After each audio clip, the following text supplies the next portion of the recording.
საღამო მშვიდობისა, დღეს ჩვენ მოგზაურობას დავიწყებთ, რომელიც არც ბილეთებს და არც ჩალაგებულ ჩემოდანს არ საჭიროებს. ეს არის მოგზაურობა საკუთარ თავში სიმშვიდის უძველესი, მაგრამ საოცრად თანამედროვე წყაროსკენ სტოიკური ფილოსოფიისკენ. დახუჩეთ თვალები. წარმოიდგინეთ დღის საზრუნავი, როგორც კაშკაშა, შემაწუხებელი ნეონისაბრები, რომლებიც თანდათან ქრება საღამოს სიბნელეში. გარე სამყარო დაჟინებით მოითხოვდა თქვენს ყურადღებას, თქვენი ტელეფონი ვიბრირებდა გაუთავებელი შეტყობინებებით, თქვენი სიახლეების შფოთვის ახალ მიზეზებს აჩენდა და თქვენი გონება სავსე იყო გაუგზავნელი სამსახურის ელპოსტით. მთელი ეს ხმაური ცდილობს დაახშოს თქვენი გონების მშვიდი, მაგრამ თავდაჯერებული ხმა. ჩვენ ვისწავლით მის მოსმენას. თუ აფასებთ შინაგანი ძალის სიმშვიდისა და შინაარსიანი ცხოვრების იდეებს, გამოიწერეთ არხი, რათა არ გამოტოვოთ ჩვენი ახალი ლექციები. და კომენტარებში შეგვატყობინეთ, რომელი ისტორიის მოსმენა გსურთ შემდეგ, იმის შესახებ, თუ როგორ ეძინა დიდ კეისარს, ან ძველი ფილოსოფოსების რიტუალების შესახებ. ახლა კი უბრალოდ მოკალათდით თქვენს თბილ, მყუდრო საწოლში, ღრმად ისუნთქეთ, იგრძენით ბალიშის სინაზე, რომელიც გესალმებათ და მიეცით საკუთარ თავს საშუალება დაისვენოთ. ჩვენი მოგზაურობა იწყება. 1000 წლეულების განმავლობაში ფილოსოფოს ეპიქტეტეს სიტყვები ჩვენამდე მოაღწია. ის ერთ დროს რომში ცხოვრობდა, თავდაპირველად მონად, შემდეგ კი ფრილანსერ მასწავლებლად და თავის გარშემო აერთიანებდა მათ, ვინც სასოწარკვეთილი იყო არაპროგნოზირებადი მოვლენებით სავსე სამყაროში სტაბილურობის პოვნაში. მას არ დაუტოვებია დაწერილი წიგნები, მისი გაკვეთილები და საუბრები მისმა სტუდენტმა არიანემ ჩაწერა. თუმცა მისი ერთ-ერთი იდეა, მარტივი და მონუმენტური როგორც ტაძრის კოლონა და სტოიკური პრაქტიკის ქვაკუთხედია და მას შეუძლია მყისიერად, აქ და ახლავე შეამციროს თქვენი შფოთვა. ამ იდეას კონტროლის დიქოტომია ეწოდება. წარმოიდგინეთ თქვენი ცხოვრება ბორბალად. შინაგანი, უძრავად მოძრავი ცენტრი თქვენ ხართ, თქვენი გონება, თქვენი ნება. ხოლო გარერგოლები, რომლებიც მუდმივად ბრუნავენ, ბორცვებზე ხტუნაობენ და ტალახით არიან დაფარული, ყველაფერი დანარჩენია. კონტროლის დიქოტომია არის იმის გაცნობიერება, რომ ცხოვრებაში მხოლოდ ორი კატეგორია არსებობს და მათ შორის საზღვარი აბსოლუტურია. პირველი კატეგორია არის ის, რაც ჩვენ სრულ კონტროლს ექვემდებარება. მეორე კატეგორია არის ის, რაც ჩვენს კონტროლს სცილდება. პირველი კატეგორია, შინაგანი ბირთვი მოიცავს მხოლოდ ჩვენს საკუთარ განსჯას, მოქმედების იმპულსებს, ჩვენს სურვილებსა და ზიზღს, ანუ ყველა იმ ქმედებას, რომელიც ჩვენი შეგნებული რაციონალური არჩევანის შედეგია. ვერავინ გაიძულებთ დაიჯეროთ ის, რისი დაჯერებაც არ გსურთ, ან გადაწყვიტოთ გარკვეული გზით მოქმედება, თუ შინაგანად არ დაეთანხმებით ამას. ეს ჩვენი თავისუფლების სფეროა. მეორე კატეგორია მოიცავს სიტყვასიტყვით ყველაფერს, გარეთ ამინდს, დილის საცობებს, თქვენი უფროსის აზრს, თქვენი პარტნიორის ქცევას, არჩევნების შედეგებს, აქციების ფასს და, დიდწილად, თქვენს ჯანმრთელობასა და სიცოცხლის ხანგრძლივობასაც კი. ჩვენ შეგვიძლია გავლენა მოვახდინოთ ამ ყველაფერზე, შეგვიძლია ძალისხმევა გავწიოთ, მაგრამ საბოლოო შედეგი ყოველთვის ჩვენი სრული კონტროლის მიღმაა. და აქ იმალება ამ დიქოტომიის იდუმალი ძალა, მყისიერი სიმშვიდის ეს გასაღები, ჩვენი შფოთვა და უბედურება მხოლოდ მაშინ ჩნდება, როდესაც ამ ორ კატეგორიას ვურევთ ერთმანეთში. ჩვენ მხარჯავთ კოლოსალურ ენერგიას გარეგანი, უკონტროლო საგნების კონტროლის მიზნით და სრულიად უბულებელ ყოფთ ერთადერთ იმას, რისი შეცვლაც ნამდვილად შეგვიძლია ჩვენ შინაგან დამოკიდებულებას და გარე სამყაროს შესახებ ჩვენს განსჯას. დაფიქრდით დღევანდელ დღეზე. ოდესმე გიგრძვნიათ განაწყენება ან გაბრაზება. შესაძლოა, ვინმე მგითხრათ რაიმე მტკივნეული? სტოიკოსი ამ სიტუაციის შემხედვარი იტყოდა, შეურაცხყოფა სხვა ადამიანის სიტყვები, მათი განზრახვები ეს ყველაფერი გარეგანი რამ არის მეორე კატეგორია. ისინი ჩემს კონტროლს სცილდება. მაგრამ ჩემი რეაქცია ამ სიტყვებზე ჩემი განსჯა იმის შესახებ, თუ რამდენად მნიშვნელოვანია ისინი ან რამდენად უნდა იმოქმედონ ჩემს განწყობაზე ეს შინაგანი რამ არის, პირველი კატეგორია. მე ვაკონტროლებ ამას. კონტროლის დიქოტომიის პრაქტიკა არ არის პასიურობის ან გულგრილობის ფილოსოფია. პირიქით.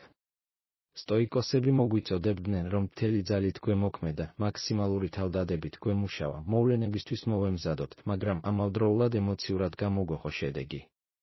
თუ რთულ პროექტზე მუშაობთ, კონტროლირებად იმოქმედება, ყველაფერს აკეთებთ, რაც შესაძლებელია, იკვლევთ, გიგმავთ და გულმოდგინედ მუშაობთ. მაგრამ თუ პროექტი საბოლოოდ ჩავარდება გარე ფაქტორების გამო უკონტროლო შედეგი, ბაზრის ცვლილებები, მენეჯმენტის გადაწყვეტილება, არ უნდა განიცადოთ დანაშაულის გამანადგურებელი გრძნობა ან დამანგრეველი იმედგაცრუება. Თქვენი მიზანი გარე შედეგიდან შინაგან სათნოებაზე უნდა გადავიდეს, ანუ იმაზე, თუ რამდენად გულმოდგინედ, გონივრულად და პატიოსნად იმუშავეთ. მოდით, ეს უფრო თანამედროვე მაგალითზე გამოვიყენოთ.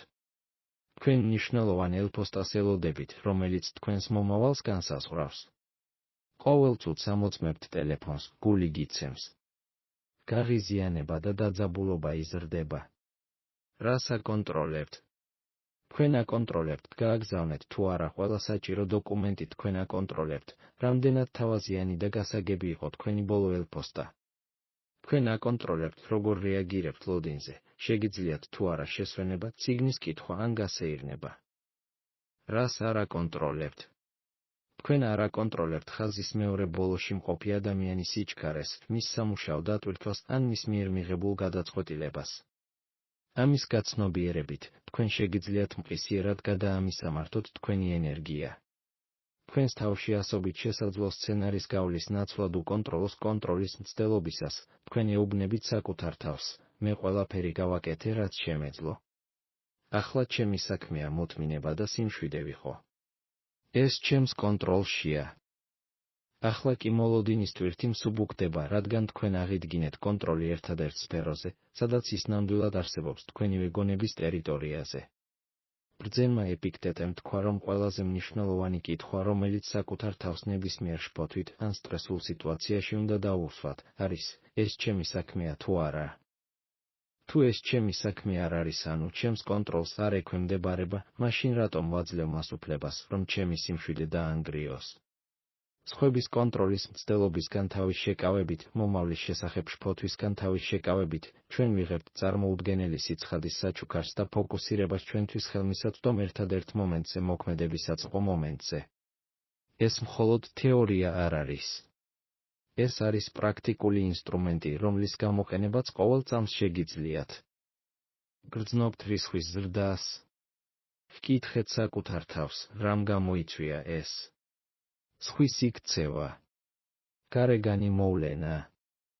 ეს ჩემს კონტროლშია, პასუხი ყოველთვის იქნება არა. შემდეგ კი იკითხეთ, რა შემიძლია ახლავე გავაკონტროლო. პასუხი ყოველთვის იქნება, ჩემი განსჯა და ჩემი შემდეგი ნაბიჯი. ამ გზით თქვენ გარე ქაოსს გარდაქმნით შინაგანი ვარჯიშის, თქვენი რაციონალური ნების გაძლიერების შესაძლებლობად. ეპიქტეტეს სწავლება ასწავლიდა, რომ ფილოსოფოსის ამოცანა არ არის მდიდრული წიგნების ან ძვირადღირებული ტანსაცმლის ქონა, არამედ ის, რომ გქონდეს უნარი, შეხედოს სამყაროს და თქვას, მე არავისზე ვარ დამოკიდებული ჩემი ბედნიერებისთვის. ეს არის სტოიკური გზის დასაწყისი. როდესაც კონტროლის დიქოტომიაზე ვფიქრობთ, გარდაულად ვაწყდებით თანამედროვე შფოთვის ყველაზე ძლიერ წყაროს, ინფორმაციულ ხმაურსა და სოციალურ მედიას. წარმოიდგინეთ, რომ თქვენი ყურები და თვალები მუდმივად დაკავშირებულია ათასობით წყაროსთან, რომელთაგან თითოეული მოითხოვს დაუყოვნებლივ რეაგირებას, თითოეული ცდილობს ძლიერი ემოციის ბრაზის, შურის, შიშის გამოწვევას. სტოიკოსები ამ მდგომარეობას ტარაქეს უწოდებდნენ დაბნეულობის მდგომარეობას, შინაგანი სიმშვიდის სრულ არარსებობას. მათი მიზანი, პირიქით, აპათიის მიღწევა იყო, რაც თანამედროვე ჟარგონში უკეთესად ითარგმნება არა როგორც აპათია, არამედ როგორც ემოციური სიმშვიდე ან სიმშვიდე, გონების მდგომარეობა, რომელიც თავისუფალია ირაციონალური, დამანგრეველი ვნებებისგან. როგორ შეუძლია ძველ ფილოსოფიას, რომელიც ათენის პორტიკების ჩრდილში დაიბადა, დაგვეხმაროს გიგაბაიტიანი ციფრული კონტენტის მიერ წარმოქმნილ ქაოსში? პასუხი იმავე ფუნდამენტურ განსხვავებაშია. თანამედროვე სტიმულების უმეტესობა იმავე უკონტროლო, გარე კატეგორიას მიეკუთვნება.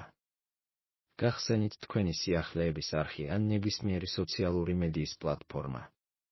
რას ხედავთ? თქვენ ხედავთ სხვა ადამიანების წარმატებებს, მათ იდეალურ შვებულებას, მათ კარიერულ მიღწევებს, მათ ბედნიერ ოჯახებს. თქვენი გონება, გაუწვრთნელი და მყისიერი შედარების გავლენის ქვეშ, მაშინვე აყალიბებს განაჩენს, მე ისეთი კარგი არ ვარ. ჩემი ცხოვრება ისეთი საინტერესო არ არის. მე ჩამოვრჩები. ეს განაჩენი მე ისეთი კარგი არ ვარ, პირველი და ერთადერთი რამაა, რასაც სტოიკოსი პრობლემად მიიჩნევს. არა თქვენი მეზობლის წარმატება, არამედ თქვენივე შეფასება მის შესახებ. სტოიკოსი გვასწავლის, რომ ვივარჯიშოთ ერთ ობიექტური წარმოდგენის პრაქტიკაში. როდესაც რაღაც გარეგანს ვხედავთ, ის რაც შეიძლება ნეიტრალურად უნდა ავწეროთ, ემოციური შეფასების თავიდან ასაცილებლად. იმის ნაცვლად რომ იფიქროთ, მათ ისევ ახალი მანქანა იყიდეს და მე ისევ ჩემს ძველ ავარიას ვატარებ, ეს ისეთი უსამართლოა. შეეცადეთ გამოიყენოთ ობიექტური პერსპექტივა. ჩემს ნაცნობმა ადამიანმა შეიძინა ლითონის ობიექტი, რომელიც ტრანსპორტირებისთვისაა განკუთვნილი. ეს გარეგანი მოვლენაა. ეს არ მოქმედებს ჩემს უნარზე ვიყო ბრძენი, პატიოსანი ან მშვიდი. ეს მშრალად ჟღერს, მაგრამ სწორედ ეს სიმშრალეა, რომელიც მყისიერად ართმევს შურს და წყენას ნაყოფიერ ნიადაგს. იგივეა ახალი ამბების შემთხვევაშიც. მსოფლიო მუდმივად ტურბულენტობის მდგომარეობაშია და როგორც ჩანს, ყოველი წუთი ახალ კატასტროფას ან პოლიტიკურ კრიზისს მოაქვს. თქვენ არ აკონტროლებთ გეოპოლიტიკურ კონფლიქტებს, არ აკონტროლებთ ეკონომიკურ ცვლილებებს და არ აკონტროლებთ მსოფლიო ლიდერების გადაწყვეტილებებს. ინფორმაციის ამ ნაკადში მუდმივად ჩაძირვა, რომლის შეცვლაც არ შეგიძლიათ, მხოლოდ ძირს უთხრის თქვენს შინაგან წონასწორობას. თქვენს შინაგან ციტადელს ჩვენს გონებას, რომელსაც მოგვიანებით განვიხილავთ, უკონტროლო ქაოსში ხარჯავთ. სტოიკოსი იკითხავდა, ყველა ამ დეტალის ცოდნა ახლა მეხმარება, თუ მხოლოდ ხელს მიშლის ჩემი ამჟამინდელი მოვალეობების შესრულებაში და აქ და ახლა სასარგებლო ვიყო. და თუ პასუხია დაბრკოლება, მაშინ ამ ხმაურისგან დისტანცირება მორალურ ვალდებულებად იქცევა. ეს არ არის თავის დაღწევა, არამედ თქვენი გავლენის სფეროში არსებული რეალობის პრიორიტეტად მინიჭება, თქვენი სამუშაო, თქვენი ურთიერთობები, თქვენი ჯანმრთელობა, თქვენი სათნოქმედებები. ინფორმაციის გაცნობიერებული მოხმარების პრაქტიკა სტოიკური თვითკონტროლის თანამედროვე ფორმა ხდება. აირჩიეთ, როდის და რამდენ სიახლეს მოიხმართ. უარი თქვით მყისიერ შეტყობინებებზე. გამოიყენეთ სოციალური მედია როგორც ინსტრუმენტი კონტროლირებადი, იმის ნაცვლად, რომ მას თქვენი გამოყენება უკონტროლო მისცეთ. როგორც მარკუს ავრელიუსმა თქვა თავის მედიტაციებში, გარეგანი საგნების საერთოდ არ ეხება სულს, ისინი მის გარეთ დგანან შფოთვა მხოლოდ შიგნიდან მოდის საკუთარი აზრიდან განსჯიდან. წარმოიდგინეთ კონკრეტული სიტუაცია. თქვენ შედიხართ სტატიის კომენტარების განყოფილებაში და ხედავთ, რომ ვიღაც უხეშად აკრიტიკებს თქვენს აზრს ან თუნდაც თქვენს ნამუშევარს. ბუნებრივი რეაქცია არის ხვის აფეთქებად დაუყოვნებლივი რეაგირების, თავის დაცვის სურვილი. მაგრამ სტოიკოსი ჩერდება. მათ ახსოვთ, რომ სხვა ადამიანის აზრი გარეგანი რამ არის სრულიად თქვენი კონტროლის მიღმა. თქვენ არ შეგიძლიათ გააკონტროლოთ მათი რისხვის დონე, მათი ინტელექტი ან მათი კომუნიკაციის მანერა. მათი აზრის კამათით შეცვლის მცდელობა ქარის შეჩერების მცდელობას ჰგავს. ეს უაზრო და დამღლელია. რა შეგიძლიათ გააკონტროლოთ? თქვენი საკუთარი განსჯა. შეგიძლიათ აირჩიოთ, ეს უბრალოდ სიმბოლოების ნაკრებია ეკრანზე, რომელიც ასახავს სხვა ადამიანის შინაგან მდგომარეობას. ეს არ განსაზღვრავს ჩემს ღირებულებას. თქვენ უარს ამბობთ იმ განსჯის მიღებაზე, რომ ამ სიტყვებმა უნდა გატკინოთ. ამგვარად დღევანდელ ქაოსში აპათიის, ანუ ემოციური სიმშვიდის მიღწევა ემოციების ჩახშობას კი არა, მათი მიზეზის მოგვარებას გულისხმობს. მიზეზი თავად გარეგანი მოვლენა კი არა უხეში კომენტარი, ახალი ამბავი არის, არამედ თქვენი ირაციონალური განსჯა, რომ ამ მოვლენას უფლება აქვს, სიმშვიდე წაგართვას. თუ თქვენ განსჯით, რომ ფულის დაკარგვა საშინელებაა ირაციონალური განსჯა, რადგან ფულის დაკარგვა ადიაფორაა, გულგრილი რამ, რაზეც მოგვიანებით ვისაუბრებთ, მაშინ შიში და შფოთვა გარდაუვალია. თუ თქვენ განსჯით, რომ ფულის დაკარგვა ჩემი სიმტკიცისა და სიბრძნის დემონსტრირების შესაძლებლობაა, რაციონალური, სტოიკური განსჯა, მაშინ თქვენი შინაგანი სიმშვიდე ურყევი რჩება. სწორედ ამიტომ თვლიდნენ სტოიკოსები თავიანთ გონებას ციხესიმაგრეებად. თუ ამ ციხესიმაგრის კარიბჭეს მუდმივად გააღებთ, ყველა გამვლელი ბრბოსთვის ინფორმაცია, სხვა ადამიანების მოსაზრებები, გასაკვირი არ არის, რომ შიგნით ქაოსია. აპათია არის ხელოვნება, რომ კარიბჭე დაკეტილი გქონდეთ ყველაფრისთვის, რაც თქვენი იურისდიქციის გარეთაა. ხოლო იურისდიქცია, როგორც გვახსოვს, მხოლოდ თქვენივე ქმედებები, განსჯა და განზრახვებია. მიეცით დიდი ქალაქის საღამოს ხმაური, თქვენი თავის ხმაური, ინტერნეტის ხმაური ახლა თქვენთვის შორეული და უმნიშვნელო გახდეს. გააცნობიერებთ, რომ თქვენ აქ თქვენს საწოლში სრულად აკონტროლებთ თქვენს შინაგან მდგომარეობას, მიუხედავად იმისა, თუ რა ხდება გარე სამყაროში. ეს არის პირველი გამარჯვება სტოიკური სიმშვიდისკენ მიმავალ გზაზე, სიჩუმის პოვნა ქარიშხლის თვალში. ჩვენი გონების უკონტროლო გარე ხმაურისა და სხვების მოსაზრებების ტვირთისგან გათავისუფლების შემდეგ შეგვიძლია გადავიდეთ შემდეგ ძლიერ და შესაძლოა ყველაზე პარადოქსულ სტოიკურ პრაქტიკაზე, ბოროტების წინასწარი ფიქრი, ანუ premeditatio malorum. ერთი შეხედვით, ეს სრულიად საპირისპიროდ ჟღერს, რატომ უნდა ვიფიქროთ შეგნებულად პოტენციურად ცუდ რაღაცეებზე ძილისთვის მომზადებისას, ან უბრალოდ ჩვენი ცხოვრების დროს. განა ეს არ მიიზიდავს ნეგატივს, ან არ გააძლიერებს შფოთვას. სტოიკოსები სრულიად საპირისპიროს ამბობენ. თანამედროვე ადამიანები მიდრეკილნი არიან ოპტიმისტური მიკერძოებისკენ, ჩვენ გვირჩევნია არ ვიფიქროთ ცუდზე, გვიჯერა რომ ალბათ კარგად ვიქნებით და რომ პრობლემები სხვისი პრობლემაა.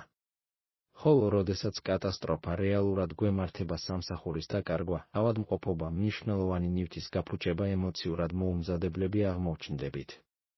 დარტყმა დამანგრეველია და რაციონალურად მოქმედების ჩვენი უნარი პარალიზებულია შოკითა და თვითსინანულით. ვფიქრობთ, რატომ დამემართა ეს? Premeditatio malorum არის უძველესი, ფსიქოლოგიურად დახვეწილი ტექნიკა, რომელიც მუშაობს როგორც გონებრივი ვაქცინაცია.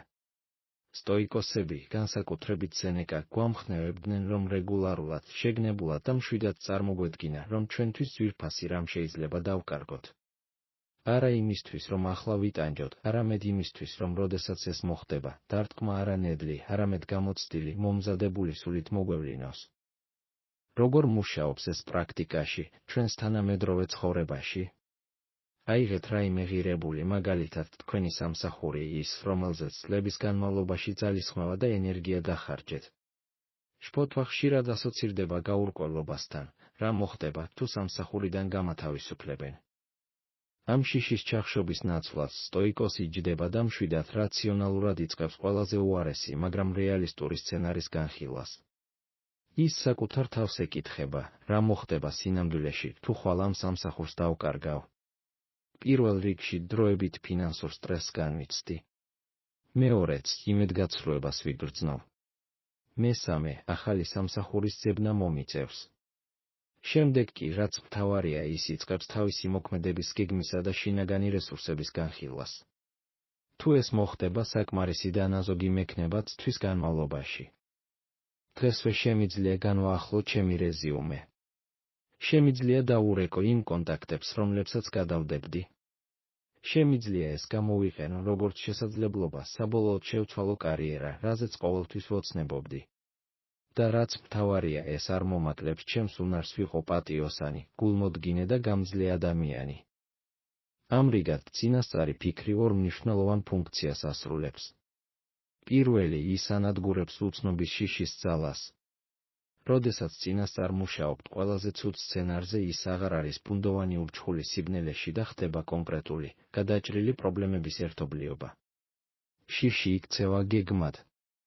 მეორე, ის ზრდის ჩვენს მადლიერებას აწმყოს მიმართ. სენეკა გვირჩევდა, დაე შენი გონება მუდმივად იყოს ყველაზე ცუდ მდგომარეობაში. შემდეგ კი უთხარი საკუთარ თავს, ვიცოდი, რომ ეს სამუდამოდ არ გაგრძელდებოდა. როდესაც წარმოიდგენთ, რომ თქვენი სახლი შეიძლება დაიცვას, რომ თქვენი ტელეფონი შეიძლება მოიპარონ, რომ საყვარელი ადამიანი შეიძლება შორს გადავიდეს, თქვენ მაშინვე იწყებთ იმის დაფასებას, რაც ახლა გაქვთ. ამ პრინციპს ეწოდება უკუ პრაქტიკა. წარმოიდგინეთ, რომ კომფორტულ სკამზე ხართ და ჩაის სვამთ. ამ მომენტში შეიძლება ეს თავისთავად მიღებულად ჩათვალოთ.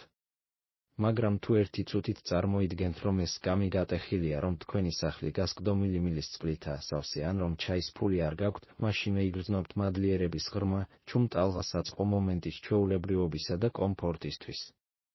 ეს განსაკუთრებით სასარგებლოა ურთიერთობებში. პარტნიორთან უმნიშვნელო საკითხებზე კამათის ნაცვლად, სტოიკოსი ზოგჯერ შეიძლება გონებრივად წარმოიდგინოს, რომ ეს ადამიანი აღარ არის, რომ წავიდა ან სხვაგან გადავიდა. ეს არ ნიშნავს თქვენი მოწყენილობის შეგრძნებას, არამედ იმის გაცნობიერებას, რომ წვრილმანი ჩხუბი და წყენა, რომლებზეც ერთად ვხარჯავთ ჩვენ შეზღუდულ დროს, უაზროა. ეს გვაიძულებს, ახლა უფრო მომთმენები, მოსიყვარულეები და ყურადღებიანები ვიყოთ. ჩვეულებრივი შფოთვისგან განსხვავებით, რომელიც უკონტროლო მომავლის შესახებ პასიური, ემოციური წუხილია, premeditation melodrama აქტიური, რაციონალური მომზადებაა. ეს არის გონებრივი ვარჯიში, რომელიც აძლიერებს თქვენს უნარს, გაუმკლავდეთ ცხოვრებისეულ სირთულეებს. ეს ჩვენს გონებას ასწავლის, რომ შეგვიძლია გადავრჩეთ და აყვავდეთ კიდეც იმ ნივთების გარეშე, რომლებიც შეცდომით გვჯეროდა, რომ ჩვენი ბედნიერებისთვის აუცილებელი იყო. ამიტომ სცადეთ ეს ახლავე, სანამ თბილი ხართ. აირჩიეთ ერთი რამ, რაც ოდნავ გაღელებთ მომავლის შესახებ შესაძლოა, დიდი გამოცდა, რთული საუბარი ან არასტაბილურობა თქვენს სფეროში. წარმოიდგინეთ, რომ საქმეები რაც შეიძლება ცუდად მიდის. შემდეგ კითხეთ საკუთარ თავს, რა დაიკარგება სინამდვილეში. არა ქონება, არა სტატუსი, არამედ ის, რაც ჩემში არის. სტოიკოსის პასუხი: ჩემი სათნოება, ჩემი გონება, ჩემი უნარი, მივიღო კარგი გადაწყვეტილებები, არც ერთი ეს არ დაიკარგება. მე მაინც ვიქნები საკუთარი თავი და შემიძლია თავიდან დავიწყო. ეს პროცესი ილუზიის ფარდის აწევისას, რომ ცხოვრება ყოველთვის მარტივი უნდა იყოს, ერთდროულად გვანიჭებს უზარმაზარ თავისუფლების განცდას. ჩვენ აღარ ვართ შიშის მძევლები. ჩვენ ვართ ისინი, ვინც ყველაფრისთვის მზად ვართ და ამიტომ შეგვიძლია სრულად დავტკბეთ იმით, რაც გვაქვს მომენტში, იმის ცოდნით, რომ უკვე გადავიხადეთ შესაძლო დანაკარგის გონებრივი ფასი. ჩვენ ვართ მეომრები, რომლებმაც იციან, რომ იქნება ბრძოლები, მაგრამ რომლებმაც უკვე დაგეგმეს თავიანთი სტრატეგია ყველაზე რთული სიტუაციების დასაძლევად. მას შემდეგ, რაც premeditation melodrama-ის მეშვეობით მოვამზადებთ ჩვენს გონებას შესაძლო სირთულეებისთვის, მივდივართ კონცეფციამდე, რომელიც მისი ლოგიკური გაგრძელება და სტოიკური მიმღებლობის მწვერვალია, amor fati, ანუ ბედისწერის სიყვარული. თუ წინასწარ განზრახული ბოროტება გვასწავლის გარდაუვალი სატანას, მაშინ amor fati მოგვიწოდებს, წავიდეთ უფრო შორს აქტიურად ვისურვოთ და მივიღოთ ყველაფერი, რაც ხდება, არა უბრალოდ როგორც ის, რაც უნდა მოხდეს, არამედ როგორც რაღაც კარგი ჩვენთვის, როგორც ის, რაც მსოფლიო წესრიგის განუყოფელი და სრულყოფილი ნაწილია, რომელსაც სტოიკოსები ლოგოსს უწოდებდნენ. ეს პრინციპი ყველაზე ძნელად მისაღები ჩანს, განსაკუთრებით მაშინ, როდესაც აშკარა უსამართლობის, ტკივილის ან წარუმატებლობის წინაშე ვდგავართ. როგორ შეგვიძლია გვიყვარდეს უეცარი ავადმყოფობა, მეგობრის ღალატი ან იმ პროექტის წარუმატებლობა, რომელშიც ამდენი სულით ჩავდეთ? სტოიკოსები ამას ქსოვის მეტაფორის საშუალებით ხსნიან. ჩვენი ცხოვრება გობელენია. როდესაც გობელენს შიგნიდან უყურებ, მხოლოდ ჩახლართულ, ქაოტურ ძაფებსა და მახინჯ კვანძებს ხედავ. მაგრამ სტოიკმა იცის, რომ ეს კვანძები და ეს ბნელი ძაფები აუცილებელია გარეგნულად საბოლოო, ლამაზი ნიმუშის შესაქმნელად. მოვლენა, რომელიც ახლა თქვენთვის ბოროტი, ანუ იღბლოს ჩანს იზოლირებულ კონტექსტში, შესაძლოა სინამდვილეში იყოს თქვენი მომავალი ზრდის, ძალის ან სრულიად ახალი, უკეთესი შესაძლებლობის გაჩენის აუცილებელი ინგრედიენტი. amor fati-ის პრაქტიკა იწყება მარტივი, მაგრამ ძლიერი შინაგანი ცვლილებით, რატომ დამემართა ეს, ის თარგმნა როგორ შემიძლია ამის გამოყენება, ადან რა შემიძლია ვისწავლო ამისგან, რომ უკეთესი ადამიანი გავხდე. მაგალითად, ავიღოთ სიტუაცია, როდესაც უსამართლოდ გაკრიტიკებენ სამსახურში ან პირად ცხოვრებაში. თქვენი პირველი უკონტროლო რეაქცია არის რისხვა და წყენა. მაგრამ amor fati-ის სტოიკოსი პრაქტიკოსი ჩერდება და ეუბნება საკუთარ თავს, ეს მოხდა. მე არ შემიძლია მისი შეცვლა. და კარგია, რომ ეს მოხდა. რატომ არის ეს კარგი? იმიტომ, რომ ეს არის ვარჯიში ჩემი სიმტკიცისთვის, ეს მაძლევს შესაძლებლობას ვაჩვენო და გავაძლიერო ჩემი უნარი, შევინარჩუნო სიმშვიდე და რაციონალურობა ზეწოლის ქვეშ. ეს სხვების ცოდნაა, ისავლენს იმ ადამიანის ხასიათს, ვინც მაკრიტიკებს და მეხმარება უკეთ გავიგო, ვისთან მაქვს საქმე. ეს ინტროსპექციის შანსია, კრიტიკა შეიძლება უსამართლო იყოს, მაგრამ არის კი მასში სიმართლის მარცვალიც კი. თუ ასია, შემიძლია გამოვიყენო ის თვითგანვითარებისთვის. მარკუს ავრელიუსმა დაწერა, რომ მოქმედების დაბრკოლება ხელს უწყობს მოქმედებას. რაც გზაზე დგას, გზად იქცევა. ყველა პრობლემა, ყველა კრიზისი, ყველა დაბრკოლება არ არის მხოლოდ უკან დახევა, ეს მატერიალურია. ეს არის ის, რაზეც შეგიძლიათ დახვეწოთ თქვენი სათნოებები. თქვენ არ შეგიძლიათ მოთმინების პრაქტიკა, თუ სამყარო ყოველთვის იდეალურია. თქვენ არ შეგიძლიათ გამბედაობის პრაქტიკა, თუ საფრთხე არ არსებობს. თქვენ არ შეგიძლიათ სამართლიანობის პრაქტიკა, თუ თქვენს გარშემო ყველა სამართლიანად იქცევა. ამიტომ დაბრკოლება აუცილებელი პირობაა თქვენი შინაგანი ძალის დემონსტრირებისა და განვითარებისთვის. ყოველდღიურ ცხოვრებაში ამორფეიტი არ არის პასიური დანებება, არამედ აქტიური, შემოქმედებითი მიღება.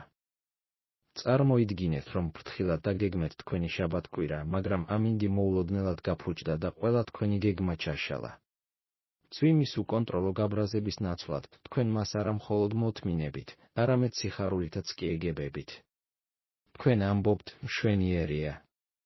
სამყაროს სურდა, რომ სახლში დრო გამეტარებინა ამ წიგნის დასაკითხად, ან საბოლოოდ ოჯახთან უპრობლემოდ მესაუბრა, ან უბრალოდ დამესვენა. ეს ზუსტად ისაა, რაც ახლა მჭირდება, მაშინაც კი, თუ ჩემი თავდაპირველი გეგმა სხვა იყო. ეს არის ნამდვილი თავისუფლება. თავისუფლება არ არის ყველაფრის მიღების უნარი, რაც გსურთ. ეს არის იმის სურვილის უნარი, რასაც იღებთ. როდესაც ნამდვილად გიყვართ თქვენი ბედი, გარე მოვლენებს ართმევთ მათ ძალას, რომ ტანჯვა მოგიტანონ. თქვენ აღარ ხართ გარემოებების მსხვერპლი, თქვენ ხართ აქტიური მონაწილე, იღებნების მიერ კარტს, რომელსაც ცხოვრება გირიგებთ და თამაშობთ მათ უდიდესი სიბრძნითა და ოსტატობით. ამორფატის პრაქტიკაში ჩასატარებლად რეგულარულად უნდა შეახსენოთ საკუთარ თავს, რომ სამყარო ერთია, ყველა მოვლენა ერთმანეთთან არის დაკავშირებული და ემსახურება ერთ ინტელექტუალურ, თუმცა ჩვენთვის გაუგებარ მიზანს ლოგოსი. ჩემი წარუმატებლობა შეიძლება სხვისი წარმატება იყოს, ან უფრო დიდი კატასტროფის თავიდან აცილება. ყველაფერი დროებითია, ჩვენ ნაკადის ნაწილი ვართ და ცვლილება გარდაუვალია. ცვლილების წინააღმდეგობის გაწევა თავად ბუნების წინააღმდეგობის გაწევაა. მისი მიღება ბუნების მიღებაა. მე მაქვს არჩევანი, მიუხედავად იმისა, რომ მე არ ვირჩევ მოვლენას, მე ვირჩევ ჩემს დამოკიდებულებას მის მიმართ. შემიძლია აღვიქვა ის, როგორც კატასტროფა ან გაკვეთილი. ამორფატი გაკვეთილის არჩევაა. კომფორტულად დაწექით და იფიქრეთ ბოლო დროს მომხდარ, მცირე გაღიზიანებაზე, ან თუნდაც დიდ წარუმატებლობაზე. ამ ოხრისა და საკუთარი თავის სინანულის ნაცვლად, შეეცადეთ თქვათ, ეს მოხდა. მე ვიღებ ამას. და ვაპირებ გამოვიყენო ეს, რათა გავხდე უფრო ძლიერი ბრძენი, უფრო მომთმენი. ეს შინაგანი პოზიცია არ არის მხოლოდ ფსიქოლოგიური ხრიკი. ეს ცხოვრებისეული პროცესისადმი ღრმანდობის გამოვლინებაა და იმის გაცნობიერება, რომ ამ ქვეყნად ჩვენი ერთადერთი ჭეშმარიტი წვლილი ჩვენი ხასიათის თვისება და ჩვენი ქმედებების ღირსებაა და არა გარეგანი წარმატება ან პრობლემების არარსებობა. ხასიათი კი მხოლოდ გაჭირვების ცეცხლში იჭედება. ბედის სიყვარული ნიშნავს საკუთარი თავის ჩამოყალიბების პროცესის სიყვარულს. ბედის აქტიური მიღებიდან ჩვენი შინაგანი სამყაროს მართვაზე გადასვლისას, ჩვენ ვუახლოვდებით სტოიციზმის ერთ-ერთ ყველაზე პოეტურ და პრაქტიკულ გამოსახულებას, შიდა ციტადელს. იმპერატორი მარკუს ავრელიუსი ფართოდ იყენებდა ამ მეტაფორას თავის პირად ნაწერებში, რომლებიც ცნობილია როგორც მედიტაციები. ის ჩვენს გონებას წარმოიდგენდა როგორც გაუვალ ციხესიმაგრეს, რომელიც გარეგანი მოვლენების მღელვარე ზღვაზე მაღლა დგას. სტოიკოსის მთავარი ამოცანა, ხელი შეუშალოს გარე ძალებს ამ ციტადელის კედლების გარღვევაში და შეინარჩუნოს იგი ხელუხლებლად. ციტადელის კედლები გვიცავს ყველაფრისგან, რაც ჩვენს კონტროლს სცილდება, კრიტიკისგან, ავადმყოფობისგან, ქონების დაკარგვისგან, პოლიტიკური არეულობასგან. მაგრამ რაც მთავარია, ისინი გვიცავენ ჩვენივე გაუწვრთნელი გონებისგან. ჩვენ ხშირად ვფიქრობთ, რომ გარეგანი მოვლენები პირდაპირ იწვევს ჩვენს ტანჯვას. სინამდვილეში ტანჯვა წარმოიშობა ამ მოვლენების ჩვენი განსჯიდან ან აზრიდან. წარმოიდგინეთ მაცნეები, რომლებიც ციტადელის კედლებს ცუდი ამბებით უახლოვდებიან. კატასტროფა მოხდა, უფროსი შეცდა, გიღალატეს, ეს ამბები უბრალოდ ხმებია, ინფორმაცია. ჩვენს გონებას, რომელიც ციტადელის მცველის როლს ასრულებს, აქვს ძალა დაუყოვნებლივ შეაჩეროს ეს მაცნეები და იკითხოს, ეს ნამდვილად განწირულია ჩემი განადგურებისთვის. ეს ნამდვილად ბოროტებაა, თუ უბრალოდ პრიორიტეტული გულგრილობაა. იმოქმედებს ეს ჩემს უნარზე ვიყო ბრძენი, სამართლიანი და ურყევი. თუ მცველი გაწვრთნილია ის პასუხობს, არა, ეს არ ემუქრება ჩემს სათნოებას, ამიტომ ის ნამდვილად ბოროტება არ არის. ეს უბრალოდ შემაწუხებელია. და ამ პასუხით ის უარყოფს ნეგატიური განსჯის შესვლას. ამრიგად მოვლენა, რომელსაც შეეძლო პანიკა და ბრაზი გამოეწვია, კედლების გარეთ რჩება როგორც უნებელი ფაქტი. ციტადელის შიგნით სიცხადე და სიმშვიდე შენარჩუნებულია. ადამიანების უმეტესობის პრობლემა ის არის, რომ მათი ციტადელის კარიბჭე ყოველთვის ღიაა, რაც ნებისმიერ გამვლელს ყველა შემაშფოთებელ აზრს, ყველა მოსაზრებას საშუალებას აძლევს შევიდეს და ქაოსი დაატეხოს. თუ შეურაცხმყოფელ სიტყვას გაიგებთ და მაშინვე დაეთანხმებით განაჩენს, ამ სიტყვამ უბედური გამხადა, თქვენ მტერს უშვებთ. სტოიკოსი კი თავს წვრთნის იმის თქმაში, რომ ეს მხოლოდ შთაბეჭდილება ან ფანტაზია და არა ობიექტური ჭეშმარიტება.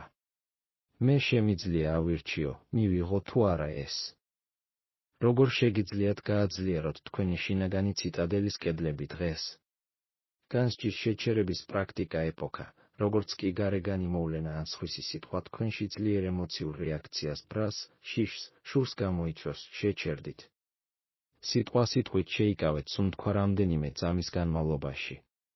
და უთხარით საკუთარ თავს, მე დაუყოვნებლივ ვაჩერებ განსჯას. ჯერჯერობით უარს ვამბობ იმის აღიარებაზე, რომ ეს ცუდია.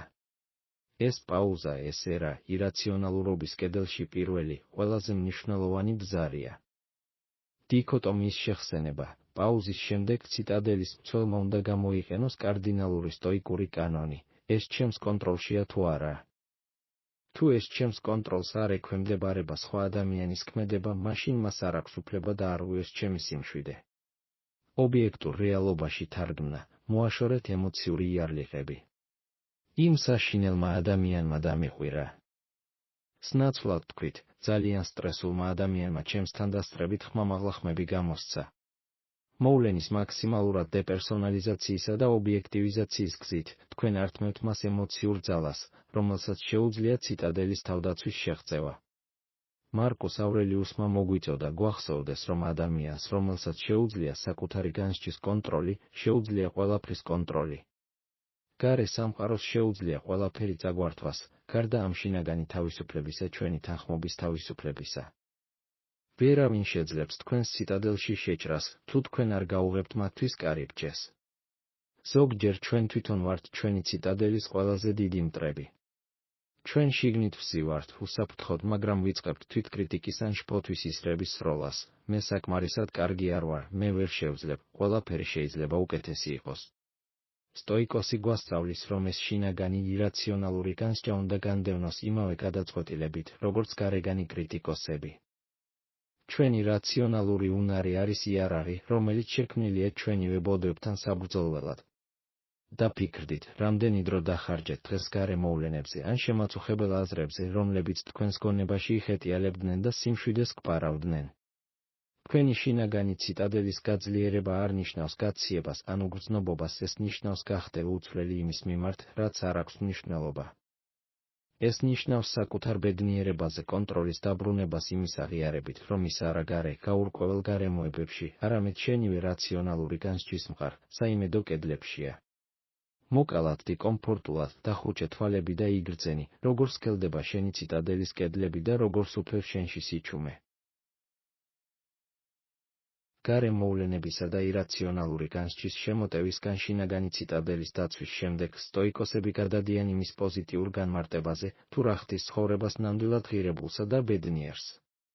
თუ ჩვენი ბედნიერება არ არის დამოკიდებული ფულზე, სტატუსზე ან სხვების მოსაზრებებზე, ეს გარეგანი, უკონტროლო რამ არის, მაშინ რაზეა დამოკიდებული ის? სტოიკოსების პასუხი ცალსახაა, სათნოება.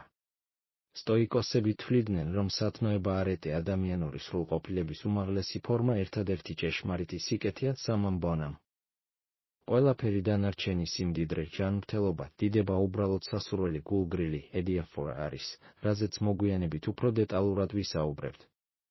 მაგრამ სათნოება ერთადერთია, რაც ყოველთვის სრულად ჩვენს კონტროლს ექვემდებარება და, შესაბამისად, ბედნიერების ერთადერთი საიმედო წყაროა იუდეიმონია კეთილდღეობა. სტოიკებისთვის სათნოება არ არის აბსტრაქტული მორალიზაცია, არამედ ცხოვრების უკიდურესად პრაქტიკული კომპასია.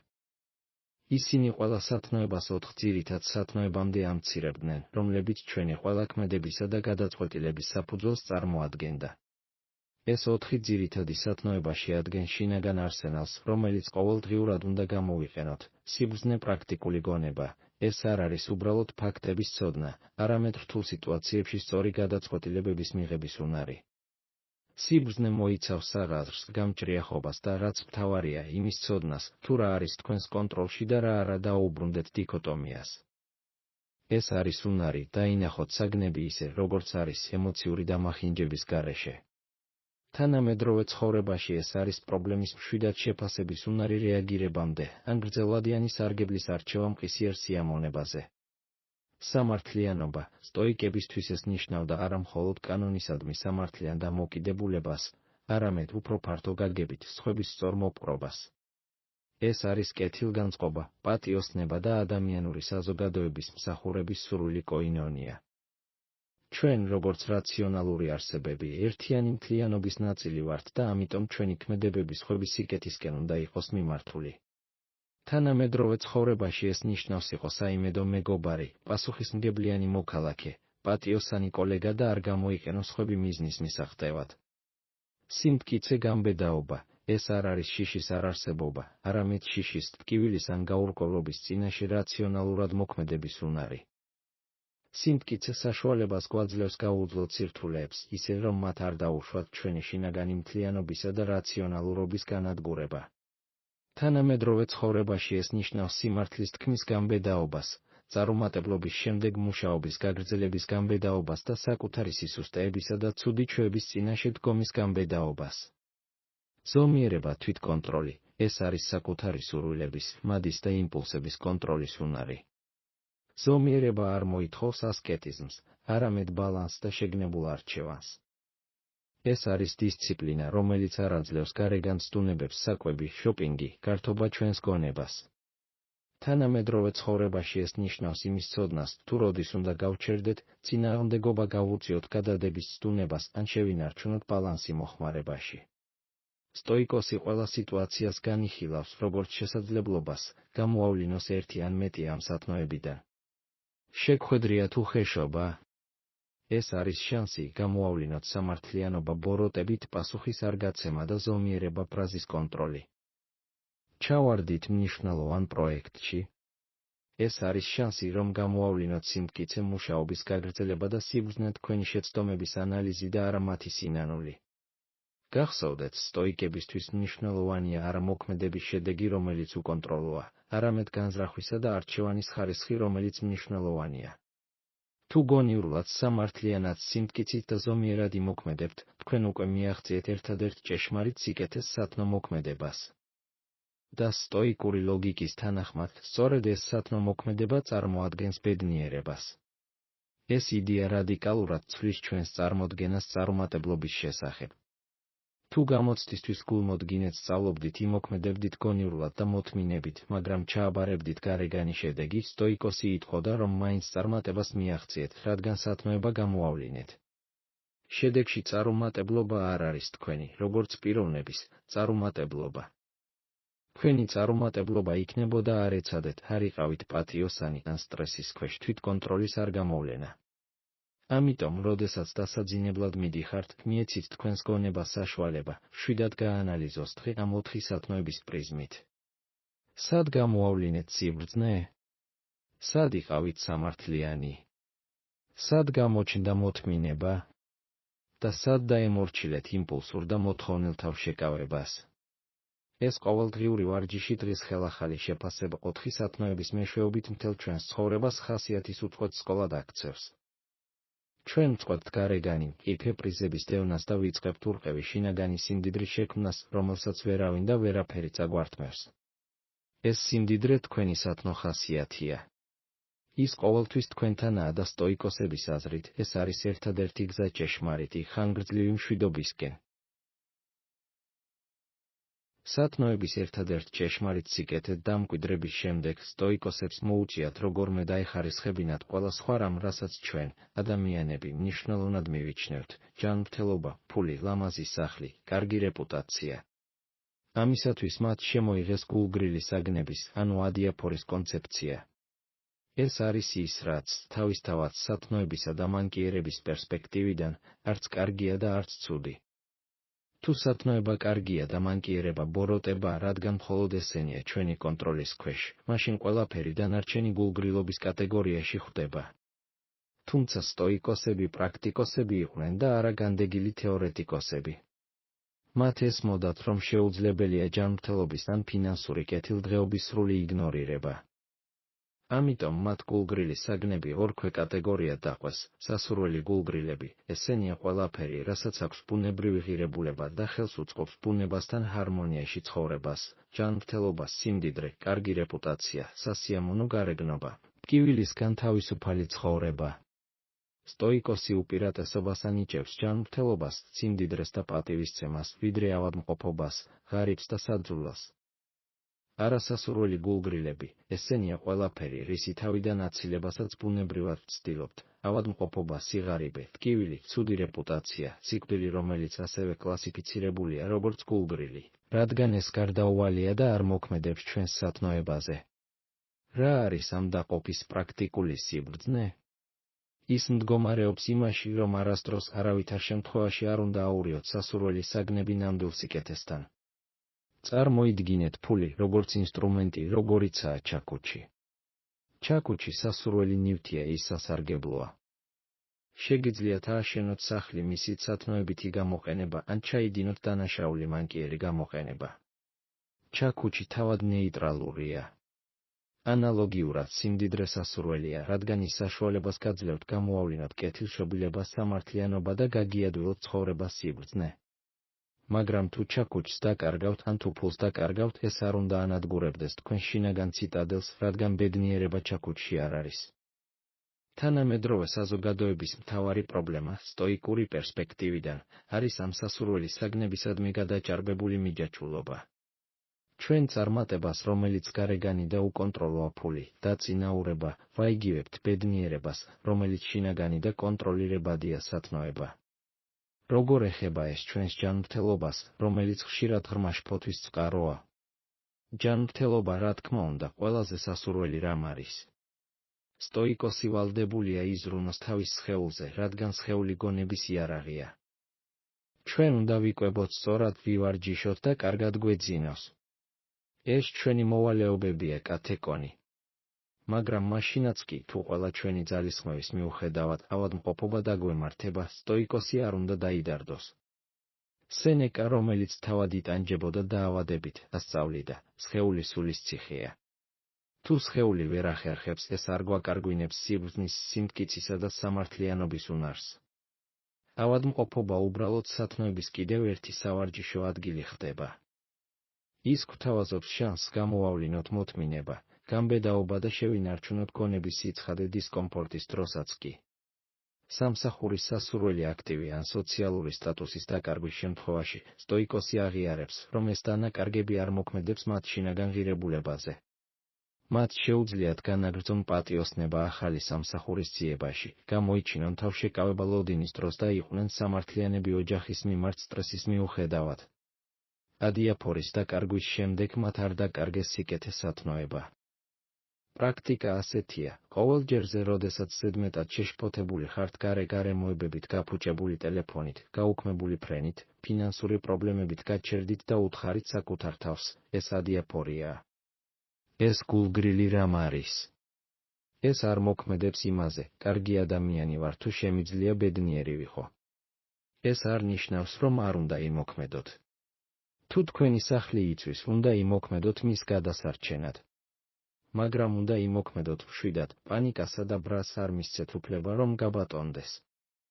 თქვენ მოქმედებთ თქვენთვის სასურველი ნივთის გადასარჩენად, მაგრამ არ აძლევთ გარე დანაკარგს თქვენი შინაგანი ციტადელის განადგურების საშუალებას.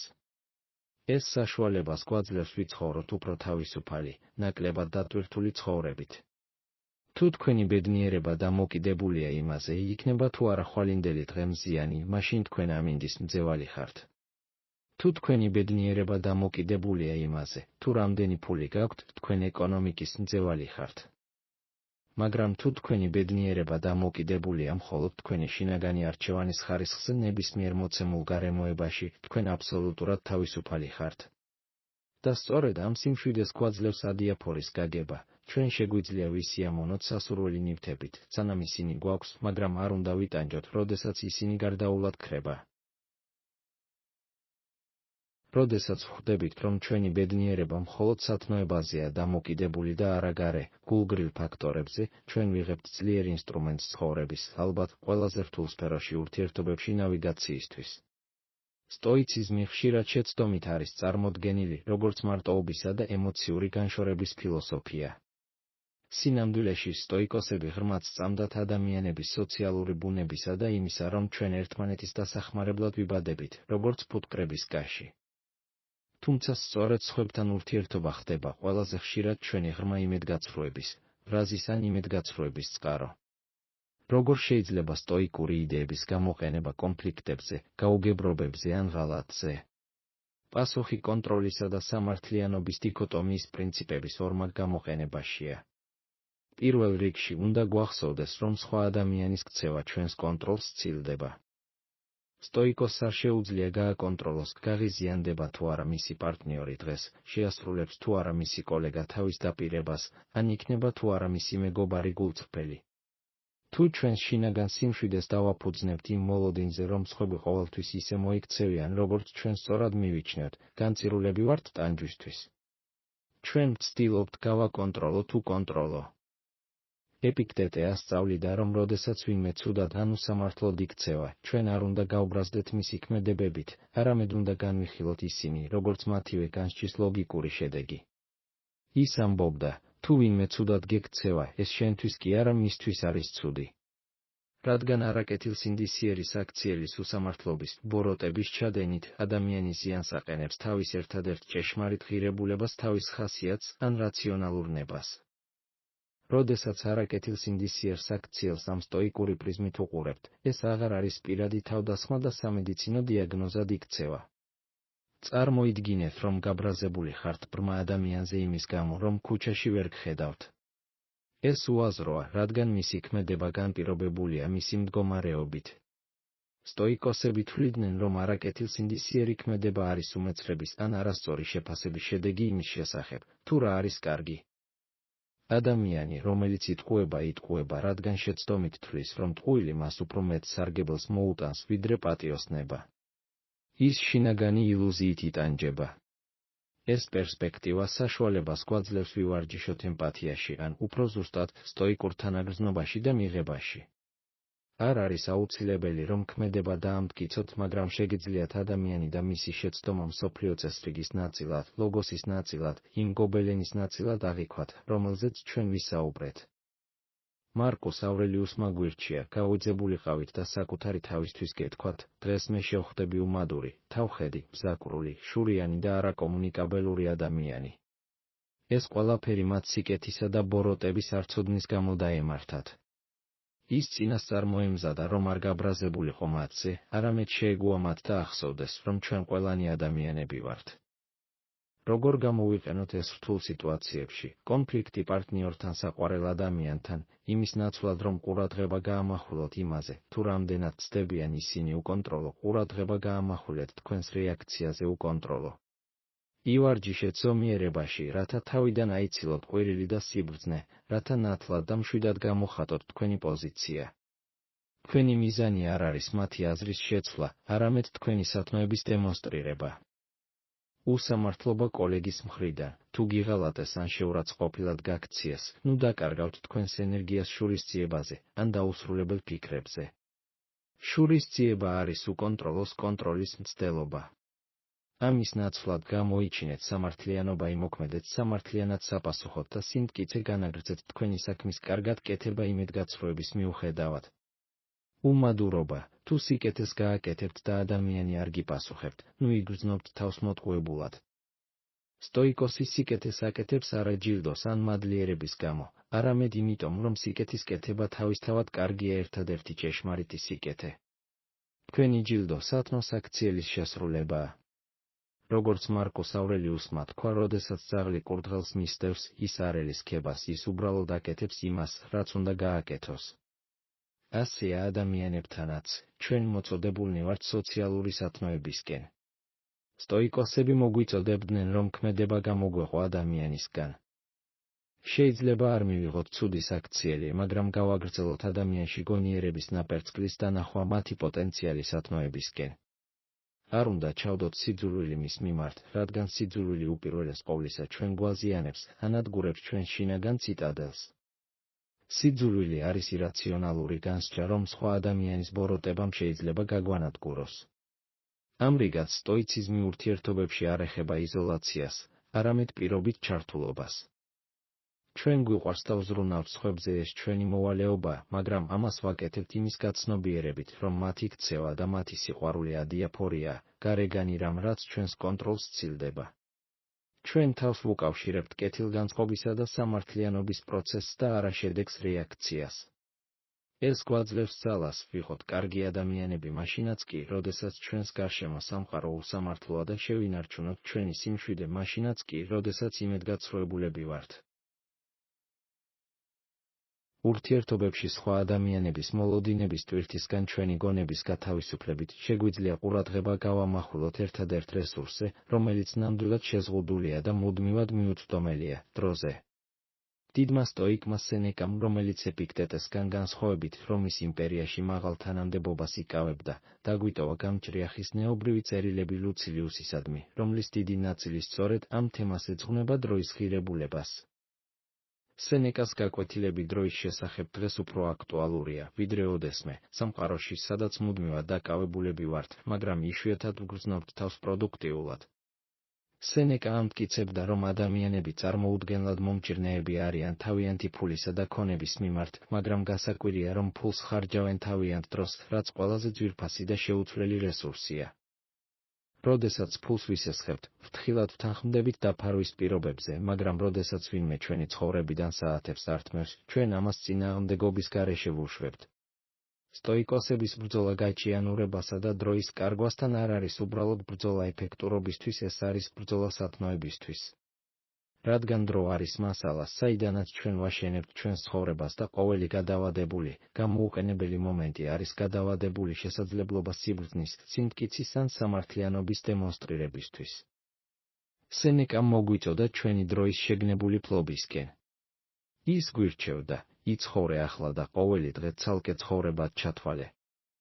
აწმყო მომენტში ცხოვრების ეს მოწოდება პირდაპირი თავდასხმაა პროკრასტინაციაზე. პროკრასტინაცია არსებითად ცხოვრებასთან ვაჭრობის მცდელობაა. მე ამას მოგვიანებით გავაკეთებ, როცა თავს უკეთ ვიგრძნობ, როცა პირობები უკეთესი იქნება. მაგრამ სტოიკმა იცის, რომ უკეთესი პირობები არ დადგება. არსებობს მხოლოდ ეს მომენტი და მასში ჩვენ ან სათნოდ ვიქცევით, ან ის ხელიდან გვეშვება. როგორ გამოვიყენოთ სენეკას გაკვეთილები დღეს, დროის აღრიცხვის დისციპლინა? სენეკა გვთავაზობდა არა მხოლოდ თქვენი ფინანსების თვალყურის დევნებას, არამედ თქვენი საათების თვალყურის დევნებასაც. ის მოუწოდებდა ლუცილიუსს, მოითხოვეთ საკუთარი თავის შესახებ ანგარიში. თავად დარწმუნდებით, რომ თქვენი ცხოვრების უმეტესი ნაწილი ცუდად იხარჯება, უმეტესი ნაწილი არაფრის კეთებაში იხარჯება და თითქმის მთელი ნაწილი არასწორად იხარჯება. ეს აღრიცხვა არ არის თვითგმობისთვის, არამედ სიბრძნისთვის ისავლენს, თუ სად იკარგება ჩვენი ყველაზე ძვირფასი რესურსი ცარიელ, არაკეთილსინდისიერ საქმიანობაზე უსასრულო გადახვევა, უსაქმური ჭორაობა, უსაქმური წუხილი. დროის ფუჭად კარგვის თავიდან აცილება, სტოიკოსი უნდა იყოს დაუნდობელი იმ საქმიანობის და იმ ადამიანების მიმართაც კი, რომლებიც არც სარგებელს მოაქვს და არც სათნო სიამოვნებას. სენეკა აფრთხილებდა იმ ადამიანების შესახებ, რომლებიც შეიჭრებიან ჩვენს ცხოვრებაში და ართმევენ მას. თანამედროვე ეკვივალენტია დაუსრულებელი, არაპროდუქტიული შეხვედრები, ტექნოლოგიების ბოროტად გამოყენება ან სხვა ადამიანების უმნიშვნელო დრამებით მუდმივი ყურადღების გაფანტვა. ცხოვრებაზე უარის თქმა სანაცვლოდ, ბევრი ადამიანი ცხოვრობს მომავლის ბედნიერების აზროვნებით, როდესაც პენსიაზე გავალ, როცა ამ მიზანს მივახტევ, როცა ამ სახლს ვიყიდი, მაშინ ბედნიერი და თავისუფალი ვიქნები. სენეკა ამას უდიდეს მცდარ შეცდომად მიიჩნევდა.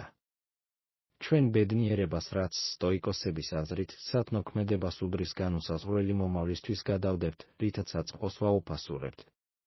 სტოიკოსი ესმის, რომ ერთადერთი სამართლიანობის ან სიმტკიცის გამოვლენის შანსი ახლაა. პროკრასტინაცია ხშირად დავალების სირთულის ან უსიამოვნოობის შესახებ ჩვენი ირაციონალური განსჯის შედეგია. ჩვენი გონება ამბობს, ეს ძალიან რთული მოსაწყენი ხანგრძლივი იქნება და ჩვენ ვაჩიანურებთ ამ დისკომფორტის თავიდან ასაცილებლად. მაგრამ სტოიკოსმა, რომელიც იხსენებს სიმტკიცესა და ზომიერებას, დაუყოვნებლივ უნდა დაუპირისპირდეს ამ განსჯას. დავალება უბრალოდ მატერიალურია. ჩვენი მოვალეობა ამ მატერიალურით სათნოდ ვიმოქმედოთ. როდესაც მნიშვნელოვან დავალებას გადავდებთ, არსებითად მის კონტროლს ბედისწერას უკონტროლოს ვაბარებთ. ჩვენ ვამბობთ, არ მინდა ახლა ძალისხმევა, რაც არ უნდა იყოს შედეგი, ასეც იყოს. თუმცა სტოიკოსი ცდილობს მაქსიმალურად გააკონტროლოს თავისი ქმედებები აწმყოში. ყოველი დღე, რომელიც სათნოდ სრული თავდადებით არის გატარებული, სწორედ ის ცხოვრების ხელოვნება, რომელსაც სტოიკოსები ქადაგებენ. ამიტომ, როდესაც დასაძინებლად მიდიხართ, გაიხსენეთ, როგორ გამოიყენეთ თქვენი ძვირფასი რესურსები დღეს. ნუ გაკიცხავთ საკუთარ თავს, თუ ფუჭად ხარჯავთ. ამის ნაცვლად გამოიჩინეთ სიბრძნე და დაგეგმეთ, თუ როგორ იქნებით უფრო მომჭირნე ხვალ. სენეკა მოგვიწოდებდა, დავიმახსოვროთ, რომ ყოველი დღე ისე გადის, თითქოს ჩვენი უკანასკნელი იყოს. არა მოახლოებული კატასტროფის გაგებით, არამედ მომენტის უნიკალურობის გაგებით. თქვენი შანსი, რომ დღეს საუკეთესოდ გამოავლინოთ თქვენი მე, უკვე გავიდა. მაგრამ ხვალინდელი დღე არის დროის ახალი, სრული, ხელუხლებელი რეზერვი, რომელიც უბრალოდ ელოდება თქვენს სათნო არჩევანს. მშვიდად იძინეთ იმის ცოდნით, რომ მზად ხართ მას დისციპლინითა და სიმშვიდით შეხვდეთ. სენეკამ გვასწავლა დროის, ჩვენი ძვირფასი რესურსის დაფასება. ახლა მის წინამორბედს, ეპიქტეტეს მიმართავთ, რათა გავიგოთ, თუ როგორ გამოვიყენოთ ეს დრო საზოგადოებაში შინაგანი წონასწორობის დაკარგვის გარეშე. ეპიქტეტესმა, რომელიც თავად იყო მონა და შემდეგ მასწავლებელი, ღრმად გაიგო სოციალური შეზღუდვები და რამდენად ძლიერად ვართ მიჯაჭვულნი ჩვენს როლებზე ცხოვრებაში, ჩვენს სტატუსებზე შვილი, უფროსი, მეგობარი, ქმარი. მან გამოიყენა თეატრისა და პროსოპონის პროსპანიღაბი, როლი მეტაფორა. მან თქვა, გახსოვდეთ, რომ თქვენ ხართ მსახიობი ავტორის მიერ დანიშნულ დრამაში. ჩვენი ცხოვრება სპექტაკლია და სამყარო ან ლოგოსი გვაკისრებს სხვადასხვა როლს პროსოპონ. ზოგჯერ ჩვენ ვართ წარმოდგენილი, როგორც მდიდარი ადამიანი, ზოგჯერ როგორც ღარიბი ადამიანი, როგორც ცნობილი ადამიანი, ან როგორც უბრალო მუშა, როგორც მშობელი, ან როგორც ბავშვი. ჩვენ არ ვირჩევთ ჩვენთვის დაკისრებულ როლს და ვერ ვაკონტროლებთ, რამდენ ხანს გაგრძელდება ან როგორ დასრულდება. ჩვენი კონტროლი ვრცელდება მხოლოდ იმაზე, თუ რამდენად კარგად ვთამაშობთ მას. სწორედ აქ დევს განთავისუფლება. ჩვენ მიდრეკილნი ვართ, რომ ჩვენს როლებთან იდენტიფიცირება მოვახდინოთ. თუ უფროსი ხართ და თანამდებობას დაგაქვეითებენ, თავს უარესად გრძნობთ. თუ მშობელი ხართ და თქვენი შვილი ისე არ იქცევა, როგორც თქვენ ელოდით, თავს წარუმატებლად გრძნობთ. სტოიკოსი კი მკაფიო განსხვავებას აკეთებს. როლი არის გარეგანი, დროებითი, გულგრილი რამ, რომელიც თქვენ გადაეცათ, ხოლო ხარისხიანი შესრულება არის შინაგანი, კონტროლირებადი, სათნო რამ. თქვენი ამოცანაა თითოეული როლი შეასრულოთ მაქსიმალური სამართლიანობით, სიბრძნითა და სიმტკიცით, მიუხედავად იმისა, თუ რამდენად გსიამოვნებთ ეს. თუ დაქვემდებარებულის როლს თამაშობთ, გააკეთეთ ეს კეთილსინდისიერად. თუ თქვენ დაგენიშნებათ იმ ადამიანის როლი, რომელმაც ყველაფერი დაკარგა, გამოიჩინეთ სიმტკიცე და შეინარჩუნეთ გონების სიცხადე. თქვენი საქმე არ არის თქვენი როლი წარუმატებელი იქნება თუ წარმატებული გარესამყაროს თვალში. წარმოიდგინეთ, რომ დღეს თქვენს პროფესიულ როლში ზეწოლის წინაშე დგახართ. თქვენმა უფროსმა შეუძლებელს მოითხოვა მოკლე ვადაში, ან თქვენი კლიენტი არაგონივრული იყო. თუ ზედმეტად ძლიერად აიგივებთ თავს იდეალური მუშაკის როლთან, განიცდით დამანგრეველ სტრესს. მაგრამ თუ სტოიკურ მიდგომას აირჩევთ საკუთარ თავს ეტყვით, ახლა ჩემი როლი მუშაკის როლია, რომელმაც ეს დავალება უნდა შეასრულოს. მე არ შემიძლია ჩემი უფროსის მოთხოვნების კონტროლი გარეგანი. მე შემიძლია გავაკონტროლო, რამდენად გულმოდგინეთ და გონივრულად მივუდგები მას შინაგანი. თქვენ მაქსიმალურ სათნო ძალისხმევას დებთ და მშვიდად უშვებთ შედეგს წარმატება, წარუმატებლობა, უფროსის რეაქცია. ეს განსაკუთრებით ღირებულია ოჯახურ როლებში. ჩვენ ხშირად ვიტანჯებით იდეალური მშობლის ან იდეალური მეუღლის როლის ჩვენი შინაგანი იდეალის შესაბამისად ცხოვრების მცდელობისას. ჩვენ ვაკონტროლებთ ჩვენს სიყვარულს, ჩვენს ყურადღებას, ჩვენს მოთმინებას, სამართლიანობა და ზომიერება. მაგრამ ჩვენ არ ვაკონტროლებთ ჩვენი საყვარელი ადამიანების არჩევანს, ქცევას ან თუნდაც საბოლოო ბედნიერებას. სტოიკოსმა თავისი როლი უნდა შეასრულოს სუფთა გულით და სათნო განზრახვებით, მაგრამ იმის მიჯაჭვულობის გარეშე, თუ როგორ რეაგირებს აუდიტორია, ჩვენი საყვარელი ადამიანები. ეპიქტეტემ გამოიყენა ძლიერი ანალოგია ამ განშორების საილუსტრაციოდ. თუ თამაშობთ როლს, რომელიც დანაკარგს მოიცავს, მაგალითად ბავშვის დაკარგვას, მსახიობის მსგავსად სცენაზე უნდა იტანჯოთ, მაგრამ შინაგანად გახსოვდეთ, რომ ეს მხოლოდ როლია და რომ თქვენი ნამდვილი მე, თქვენი რაციონალური ნება ხელუხლებელი რჩება. რა თქმა უნდა, ეს არ არის მოწოდება უგრძნობლობისკენ, არამედ მოწოდება რაციონალური პერსპექტივისკენ. როდესაც გარდაუვალი დანაკარგი ან როლის ცვლილება ხდება, პენსიაზე გასვლა, ურთიერთობის დაშლა, ბავშვების ზრდა, მხოლოდ როლზე მიჯაჭვული ადამიანი განიცდის იდენტობის კოლაფსს. სტოიკოსი, რომელმაც თავისი შინაგანი ციტადელი და სათნოება ერთადერთ სიკეთედ გამოიმუშავა, უბრალოდ იხსნის ერთ ნიღაბს და იკეთებს მეორეს, იმის ცოდნით, რომ მისი ნამდვილი მე არ შეცვლილა. მნიშვნელოვანია გახსოვდეთ, რომ თუ გარემოებებით მინიჭებული როლი ეწინააღმდეგება თქვენს სათნოებას, თქვენ უნდა აირჩიოთ სათნოება. თუ თქვენი ნამუშევარი უსამართლო ან არაკეთილსინდისიერ ქცევას მოითხოვს, სტოიკოსმა უნდა მიატოვოს როლი, რადგან ის ანადგურებს ერთადერთ ჭეშმარიტ სიკეთეს. როლი არის ინსტრუმენტი, ხოლო სათნოება არის მიზანი. ამიტომ, როდესაც ჩაგეძინებათ ჩუმად დაეშვით იატაკზე ყველა იმ ნიღაბს, რომელიც დღეს გეკეთათ მუშა, მშობელი, მეგობარი, მომხმარებელი. არც ერთი მათგანი არ ხართ თქვენ. თქვენ ხართ რაციონალური გონება, რომელმაც აირჩია, თუ როგორ შეესრულებინა თითოეული ეს როლი. და სანამ კარგად თამაშობდით, ერთგული რჩებოდით სიბრძნის, სამართლიანობის, სიმტკიცისა და ზომიერების მიმართ, წარმატებას მიაღწევდით თქვენი ცხოვრების ყველაზე მნიშვნელოვან საქმეში, მიუხედავად თქვენი გარეგანი როლების წარმატებისა თუ წარუმატებლობისა. როგორც კი ვისწავლით გარე როლებისგან თავის დაღწევას და ჩვენი პასუხისმგებლობების სათნო განზრახვით აღებას, დროა დაუბრუნდეთ სტოიკური იდეალის, აპათიის ეპათეია, უფრო ღრმა გაგებას. როგორც უკვე აღნიშნეთ, ეს არ არის აპათია თანამედროვე გაგებით, არც გულგრილობა ან ემოციური სიცარიელე. ეს არის ემოციური სიმშვიდე, გონების მდგომარეობა, რომელიც თავისუფალია დამანგრეველი, ირაციონალური ემოციებისგან, რომელსაც სტოიკოსები ნებებს ფათ უწოდებდნენ. სტოიკებისთვის ემოციები, როგორც ასეთი, ბოროტება არ არის.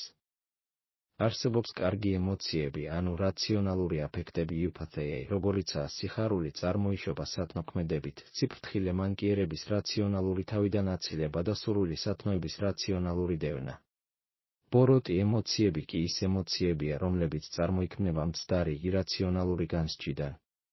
ბრაზი, შიში, გადაჭარბებული სურვილი და გადაჭარბებული ზიზღი ეს არის კლასიკური ვნებები.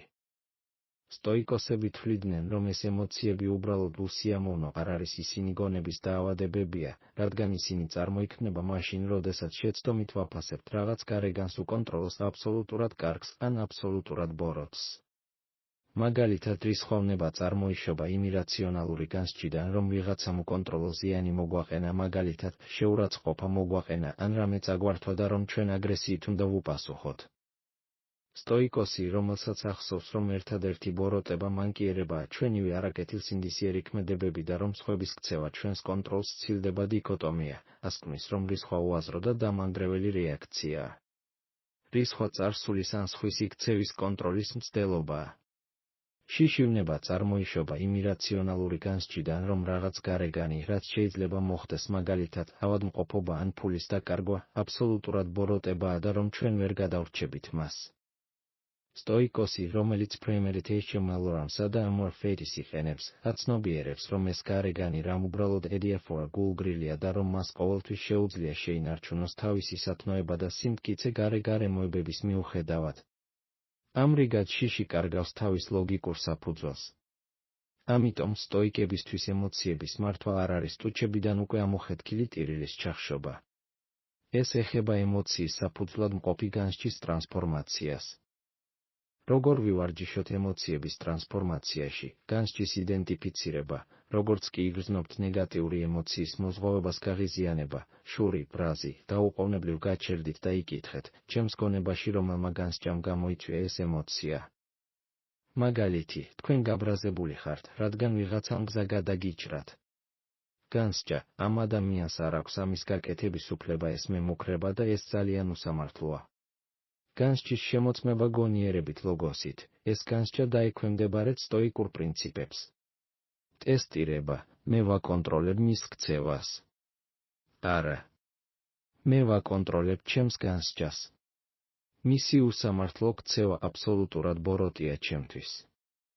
არა, აბსოლუტური ბოროტება ჩემივე მანკიერებაა და მისი ბრაზი არ მაქცევს უღირსად. ეს უბრალოდ სასურველი გულგრილობაა, უსაფრთხოება, რომლის მართვაც რაციონალურად უნდა ვისწავლო, ემოციურად რეაგირების ნაცვლად. რაციონალური განსჯით ჩანაცვლება, ირაციონალური განსჯა ჩაანაცვლეთ რაციონალური განსჯით, რომელიც შეესაბამება სიმართლეს და სათნოებას. ჩანაცვლება, ეს არის გარეგანი, უკონტროლო ინციდენტი. ჩემი ამოცანაა, გამოვიყენო ზომიერება სიმშვიდის შესანარჩუნებლად და სიბრძნე უბედური შემთხვევის თავიდან ასაცილებლად. მისი ქმედება მისი პრობლემაა და ის არ მოქმედებს ჩემს შინაგან მდგომარეობაზე. ეს პროცესი გონების შეგნებული შეცვლა აპათიისკენ მიმავალი ჭეშმარიტი გზაა. როდესაც თქვენ გამორიცხავთ მცდარ განაჩენს, მაგალითად რომ ფულის დაკარგვა საშინელი კატასტროფაა, ამ განაჩენზე დაფუძნებული ემოცია შიში ან პანიკა ბუნებრივად ქრება, როგორც კვამლი ცეცხლის გარეშე. თქვენ არ ებრძვით სიმპტომს, თქვენ აღმოფხვრით ძირეულ მიზეზს. მაშ, აპათია არ არის გრძნობის არარსებობა, არამედ გონების დისციპლინა, რომელიც საშუალებას გვაძლევს განვიცადოთ ჯანსაღი, რაციონალური გრძნობები და ვიმოქმედოთ სიბრძნით და არა რეაქტიული იმპულსით. ეს არის მდგომარეობა, რომელშიც ჩვენი გონება, გამოცდილი მესაჯის მსგავსად არ პანიკაში ვარდება ტალღების გარემოვლენების დანახვაზე, არამედ მშვიდად და მტკიცედ უჭირავს საჭეს ჩვენს განსჯას და გემს მისი მიზნისკენ სათნო ცხოვრებისკენ მიჰყავს. იგრძენით როგორ მოაქვს ეს იდეა შვებას, თქვენ არ გჭირდებათ ბრძოლა რისხვასთან ან შიშთან, თქვენ მხოლოდ ის სიტუაცია უნდა გადააფასოთ, რამაც ისინი გამოიწვია. ჩუმად იწუწუნეთ და ივარჯიშეთ ამ შინაგან დიალოგში. მიეცით თქვენს გონებას საშუალება, გახდეს თქვენივე გამოცდილების ყველაზე გულწრფელი და ბრძენი მსაჯული. ემოციების რაციონალური განსჯის გზით ტრანსფორმაციის ხელოვნების დაუფლების შემდეგ, ჩვენ მივახციეთ მეთოდს, რომელიც ყველა ამ პრინციპს ყოველდღიურ ცხოვრებაში ნერგავს, საღამოს დღიურის პრაქტიკა და თვითანალიზი. სტოიკოსები რეგულარული თვითრეფლექსიის მოყვარულები იყვნენ. მათ ესმოდათ, რომ ფილოსოფია არ არის ლამაზი თეორიების კრებული, არამედ სულის ყოველდღიური, პრაქტიკული ვარჯიში, რომელიც უნდა განხორციელდეს ისე, როგორც სპორტსმენი ვარჯიშობს. და ამ ვარჯიშისთვის საუკეთესო დრო დღის დასასრული იყო. მაგალითად, სენეკამ აღწერა თავისი რიტუალი, რომელიც ყოველ საღამოს საკუთარი სულის პასუხისგებაში მიცემას, ძილის წინ. ის არ აძლევდა საკუთარ თავს დაძინების უფლებას, სანამ არ გაანალიზებდა და არ შეამოწმებდა დღის ყველა თავის ქმედებას და სიტყვას. ეს არ იყო თვითგმობის ვარჯიში, არამედ რაციონალური, მიუკერძოებელი შეფასება, რომელიც მიზნად ისახავს ადამიანის ხასიათის გაუმჯობესებას. როგორ მუშაობს სტოიკური საღამოს თვითანალიზი? თვითანალიზი იყოფა სამ ძირითად კითხვად, რომლებიც შეგვიძლია დაუვსვათ საკუთარ თავს საწოლში წოლის დროს. რა გავაკეთე არასწორად? ვიცე შეფასება სად ვიყავი უსამართლო? შესაძლოა, კოლეგასთან ძალიან მკაცრი ვიყავი, ან პირობა დავარღვიე, ან ვინმე ყველა ფაქტის ცოდნის გარეშე განვიკითხე.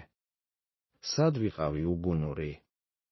შესაძლოა ზედმეტად ვჭამდი, ტელეფონთან ძალიან ბევრ დროს ვატარებდი, გადავდებდი საქმეს ან წამიერ იმპულსს დავემორჩილე.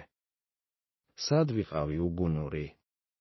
სად მივიღე გადაწყვეტილება ემოციებზე დაყრდნობით და არა რაციონალურ აზროვნებაზე კონტროლის დიქოტომიის გამოუყენებლობა? რა გავაკეთე სწორად? სათნოების შეფასება სად გამოვავლინე სიბრძნე? სად შევინარჩუნე სიმშვიდე პროვოკაციის წინაშე და ავირჩიე რაციონალური რეაგირება? სად გამოვავლინე გამძლეობა? სად გავაგრძელე მუშაობა სირთულეების მიუხედავად, ან გაბედულად ვაღიარე ჩემი შეცდომა? სად ვიყავი სამართლიანი და სხვების სასარგებლო? რა შემეძლო სხვაგვარად გამეკეთებინა? ხვალისთვის დაგეგმვა იმ სიტუაციაში, როდესაც გაუბრაზდი რა რაციონალური განსჯა უნდა გამომეყენებინა სიმშვიდის შესანარჩუნებლად. რა პრინციპი დამავიწყდა? მაგალითად, სხვების მოსაზრებები ჩემი საქმე არ არის. როგორ შემიძლია მოვემზადო მსგავსი სიტუაციისთვის, თუ ის ხვალ წარმოიქმნება გამოვიყენოთ ფრეიმერით HML-რამ უახლოეს მომავალში. ეს სავარჯიშო რამდენიმე მიზანს ემსახურება. პირველი, ის აძლიერებს ჩვენს პრინციპების მეხსიერებას. სტოიციზმი ჩვევაა და ჩვევები გამეორებით ყალიბდება. კონტროლის დიქოტომიის, ადიაფორისა და 4 სათნოების პრინციპების ყოველ საღამოს გამეორებით, ჩვენ მათ ჩვენს ქვეცნობიერში ვათავსებთ. მეორეც, ის ქმნის უბსკრულს მოვლენასა და რეაქციას შორის. საღამოს იმის გაცნობიერებით, რომ ჩემი უფროსის გუშინდელმა კომენტარმა გამაბრაზა, ახლა მზად ვარ იმისთვის, რომ ხვალ მსგავსი შთაბეჭდილება გაჩნდეს. წინასწარ შემიძლია გადავწყვიტო, ხვალ როდესაც ეს მოხდება, მაშინვე გამოვიყენებ ეპოქას განსჯის შეჩერებას. დღიური ერთგვარი გონებრივი სიმულატორი ხდება, სადაც ჩვენ ვთამაშობთ სცენარებს, ვხვეწთ ჩვენს რეაგირების უნარებს. მარკუს ავრელიუსი თავის დღიურს მედიტაციები ინახავდა არა ტრადიციულ მემუარებად, არამედ საკუთარი თავისთვის ყოველდღიურ წერილად. ეს იყო დიალოგი საკუთარ თავთან სწავსე სტოიკური პრინციპების შეხსენებებით. ის წერდა, არასოდეს მისცეთ საკუთარ თავს უფლება, განიცადოთ რისხვა. ეს არ ღირს. ის იმპერატორი რეგულარულად ახსენებდა საკუთარ თავს თავის, როგორც ადამიანის და არა როგორც მმართველის, პასუხისმგებლობას. ეს აჩვენებს, რომ ჩვენი სტატუსის მიუხედავად, ჩვენ მუდმივად გვჭირდება თვითინსტრუქცია. თანამედროვე კონტექსტში ეს რიტუალი შეიძლება ჩაიწეროს რვეულში ან უბრალოდ წარმოთქვათ გონებაში. მთავარია გულწრფელობა და მშვიდი ანალიზი. ჩვენ არ ვსაყვედურობთ საკუთარ თავს შეცდომებისთვის, ჩვენ მათ გაუმჯობესების მონაცემებად მივიჩნევთ. ჩვენ არ შეგვიძლია გუშინდელი ქმედებების გაუქმება, მაგრამ შეგვიძლია გამოვასწოროთ ჩვენი დამოკიდებულება მათ მიმართ და უზრუნველყოთ, რომ ხვალ უფრო გონივრულად ვიმოქმედოთ. ასე რომ, როდესაც ახლა სიბნელეში იწვევით, თქვენი გონება იყოს განსასჯელი. გვერდზე გადადეთ ყველა საბაბი და ემოციური ელფერი. რა იყო სუფთა სათნოქმედება და რა იყო სისუსტის შედეგი? გაიხსენეთ თქვენი წარმატებები, რომ გაიმეოროთ ისინი და გაანალიზეთ თქვენი შეცდომები, რათა თავიდან აიცილოთ ისინი. ამ საღამოს ინვენტარიზაცია უზრუნველყოფს, რომ თქვენი სტოიკური გზა არ იყოს სტაგნაციის, არამედ უწყვეტი, შეგნებული განვითარების გზა. ეს დღის დასრულების საუკეთესო გზაა, რადგან თქვენ არა მხოლოდ სხეულისთვის საკვებს ინელებთ, არამედ სულისთვისაც. ჩვენი ხასიათის საღამოს ინვენტარიზაციის შემდეგ შეგვიძლია სტოიკური პრინციპები განახლებული ენერგიით გამოვიყენოთ თანამედროვე ცხოვრების ერთ-ერთ ყველაზე სტრესულ სფეროში, სამსახურში. პროფესიული გარემო, რომელიც სავსეა კონკურენციით, ვადებით, კრიტიკითა და კორპორატიული პოლიტიკით, სტოიკური სიმშვიდის სრულიად საპირისპირო ჩანს. თუმცა სწორედ აქ იძლევა კონტროლისა და სიმტკიცის დიქოტომიის პრინციპები ყველაზე ხელშესახებ ნაყოფს პროდუქტიულობისა და მდგრადობის სახით. სამსახურში სტრესის უმეტესობა უკონტროლოს კონტროლის მცდელობიდან გამომდინარეობს. თქვენ არ შეგიძლიათ გააკონტროლოთ თქვენი უფროსის ქცევა, გარე კონტრაქტორების ვადები, კონკურენტების გადაწყვეტილებები ან თუნდაც თქვენი პროექტის წარმატება ბაზარზე. ყველა ამ გარე ფაქტორთან ემოციურად მიჯაჭვულობის მცდელობა გადაცვისკენ უთხოვარი გზაა. სტოიკოსის სამსახურში მოსვლისას მკაფიოდ განსაზღვრავს თავის პასუხისმგებლობებს კათეკონი და მიზნებს. მათი მიზანი არ არის გარე წარმატების მიღწევა ადიაფორა, არამედ სათნოდ მოქმედება თავიანთ სამუშაოსთან მიმართებაში. ეს ნიშნავს სიბრძნის გამოყენება დაგეგმვასა და გადაწყვეტილების მიღებაში. სამართლიანობის გამოხატვა კოლეგების მიმართ, სამუშაოს თქვენი ნაწილის გულწრფელად შესრულებით და ჭორებსა და ინტრიგებში არ ჩართულობით. გამოიჩინეთ სიმტკიცე სირთულეების, ხანგრძლივი სამუშაო საათების ან კრიტიკის წინაშე. გამოიჩინეთ ზომიერება მოხმარებაში, მოერიდეთ დროის ფლანგვას სოციალურ მედიაში, მოერიდეთ იმპულსურ რისხვას. სიტუაცია 1. კრიტიკა და უსამართლობა. წარმოიდგინეთ, რომ კვირები გაატარეთ პროექტზე, მაგრამ უფროსის ან კლიენტის მიერ დაუნდობლად გაკრიტიკება შესაძლოა უსამართლოდაც კი. მოუმზადებელი ადამიანი თავს განაწყენებულად, გაბრაზებულად და დემოტივირებულად იგრძნობს. სტოიკოსი კითხულობს, რა შემიძლია გავაკონტროლო? მათ შეუძლიათ საკუთარი რეაქციის კონტროლი. ისინი ირჩევენ სიბრძნეს და სიმტკიცეს. კამათის ან განაწყენების ნაცვლად ისინი მშვიდად აანალიზებენ კრიტიკას, რათა მიიღონ სასარგებლო ინფორმაცია ასეთის არსებობის შემთხვევაში. ისინი კრიტიკას გაუმჯობესების მასალად მიიჩნევენ. მაშინაც კი, თუ კრიტიკა სრულიად არასწორია, სტოიკოსი მადლიერია იმ შესაძლებლობისთვის, რომ ივარჯიშოს თავის სიმშვიდეში აპათია და არ მისცეს სხვისი ბოდვების უფლებას, დაანგრიოს მათი სიმშვიდე. სიტუაცია 2. პროექტის წარუმატებლობა. პროექტი, რომელშიც დიდი ძალისხმევა იყო ჩადებული, გარე ბაზრის პირობების გამო ჩაიშალა. თუ თქვენი მიზანი იყო პროექტის წარმატება გარეგანი, თქვენ ჩაიშალეთ. თუ თქვენი მიზანი იყო პროექტზე კეთილსინდისიერად და გულმოდგინედ მუშაობა, შინაგანი, თქვენ წარმატებას მიაღწევდით. სტოიკოსები ამ ორფათის ბედის სიყვარული ასწავლიან. ისინი წარუმატებლობას არა კატასტროფად, არამედ გაკვეთილად აღიქვამენ. ეს მოხდა. შესაძლოა სხვა გზა ავირჩიოთ, რომელიც გრძელვადიან პერსპექტივაში უკეთესი აღმოჩნდება. მე არ შემიძლია წარსულის შეცვლა. შემიძლია ეს სიტუაცია გამოვიყენო სიმტკიცის გამოსავლენად და მომავლისთვის უკეთესი გეგმის შესამუშავებლად. ეს პოზიცია არა მხოლოდ ამცირებს სტრესის, სტოიკოს ღირებულ აქტივად აქცევს ადამიანად, რომელიც ინარჩუნებს სიცხადეს და რაციონალურობას, როდესაც მის გარშემო ყველა პანიკაშია. სიტუაცია 3. დისციპლინა და პროდუქტიულობა. სენეკა გვირჩევდა, რომ ყველა დავალებას ისე ვაკეთებდეთ, თითქოს ეს ცხოვრებაში ყველაზე მნიშვნელოვანი ამოცანა იყოს. ეს არის სტოიკოსების მცირექმედებების პრაქტიკა, სადაც თქვენ მთელ თქვენს სათნოებას ყურადღებას, მონდომებას, პატიოსნებას დებთ რუტინულ, მოსაწყენ ამოცანებშიც კი. ეს მიდგომა, რომელიც ფოკუსირებულია პროცესის ხარისხზე და არა შედეგის სიდიადეზე, არის პირდაპირი გზა ღრმად ძალისხმევის გარეშე პროდუქტიულობისკენ. თქვენ არ ხართ გაფანტული, რადგან თქვენი ყურადღება აწმყო მომენტის სრულყოფილებაზეა ორიენტირებული და არა შორეულ, უკონტროლო ჯილდოზე. სტოიკურად გატარებული სამუშაო დღე ხდება არა გარეგანი აღიარებისკენ სწრაფვა, არამედ შესაძლებლობების უწყვეტი სერია სათნოების გამოსაყენებლად. თქვენ არ ეძებთ სიმშვიდეს, თქვენ ეძებთ მასალას თქვენი სულის გასაძლიერებლად. ჩვენი სამუშაო რაც არ უნდა იყოს ის ჩვენი მუდმივი სავარჯიშო მოედანია. და იმის გახსენებით, რომ საბოლოო შედეგი ყოველთვის ბედის ხელშია, ჩვენ ვიღებთ გასაოცარ თავისუფლებას წარუმატებლობის შიშისგან და შეგვიძლია ვიმოქმედოთ სრული თავდადებით, მაგრამ მსუბუქი გულით. და ეს, პარადოქსულად, ხშირად იწვევს უფრო დიდ გარეგან წარმატებას. სტოიკური პრინციპების სამუშაოსა და პროდუქტიულობაზე გამოყენებით, ჩვენ ვუახლოვდებით სტოიციზმის ერთ-ერთ ყველაზე ღრმა და ყოვლისმომცველ იდეას, ცხოვრება ბუნებასთან შესაბამისობაში, ანუ ჰომოლოგია. ეს კონცეფცია ადრეული სტოიკოსებისთვის ცენტრალური იყო და მათი მთელი პრაქტიკის უმაღლეს მიზანს წარმოადგენს. როდესაც სტოიკოსები საუბრობენ ბუნებასთან შესაბამისობაში ცხოვრებაზე, ისინი არ გულისხმობენ უბრალოდ ტყეში ცხოვრებას ან ტექნოლოგიების უარყოფას.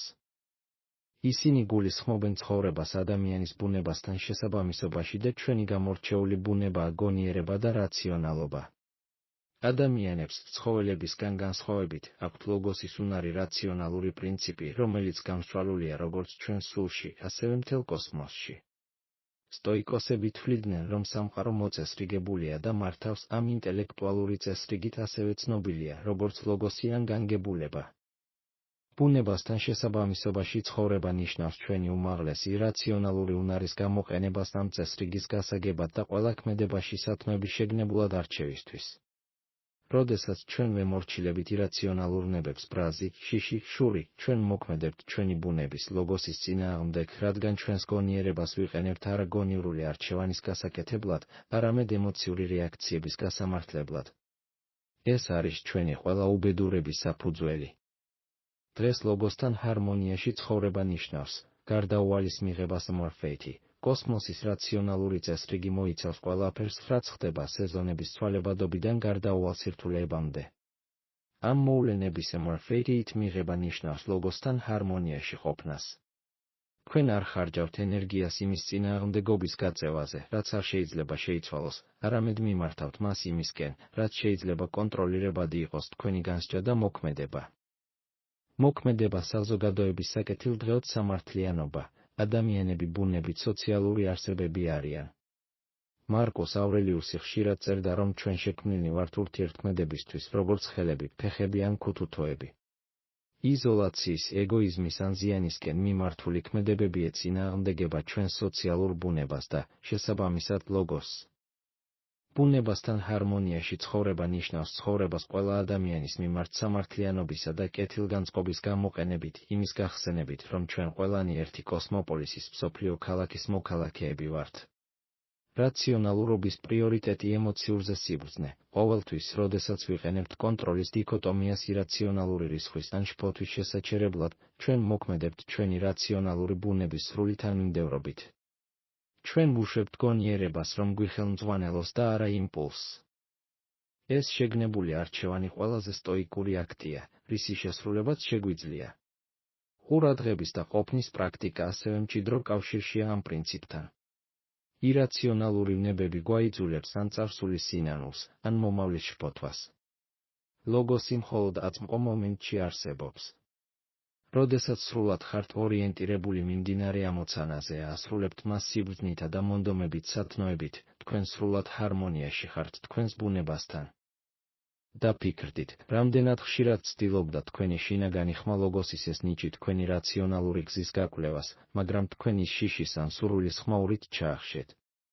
მაგალითად, თქვენ იცით, რომ ხვალ პროდუქტიული რომ იყოთ, ადრე უნდა დაწვეთ რაციონალური არჩევანი, ბუნებასთან ჰარმონიაში, მაგრამ აგრძელებთ სატელევიზიო შოუს ყურებას იმპულსური სურვილი, ბუნების საწინააღმდეგო.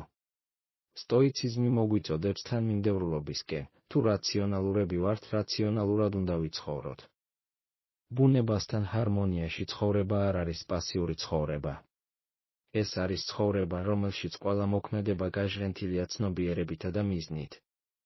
ჩვენი მიზანია ხასიათის სრულყოფა სათნოებების ყოველდღიური პრაქტიკის გზით.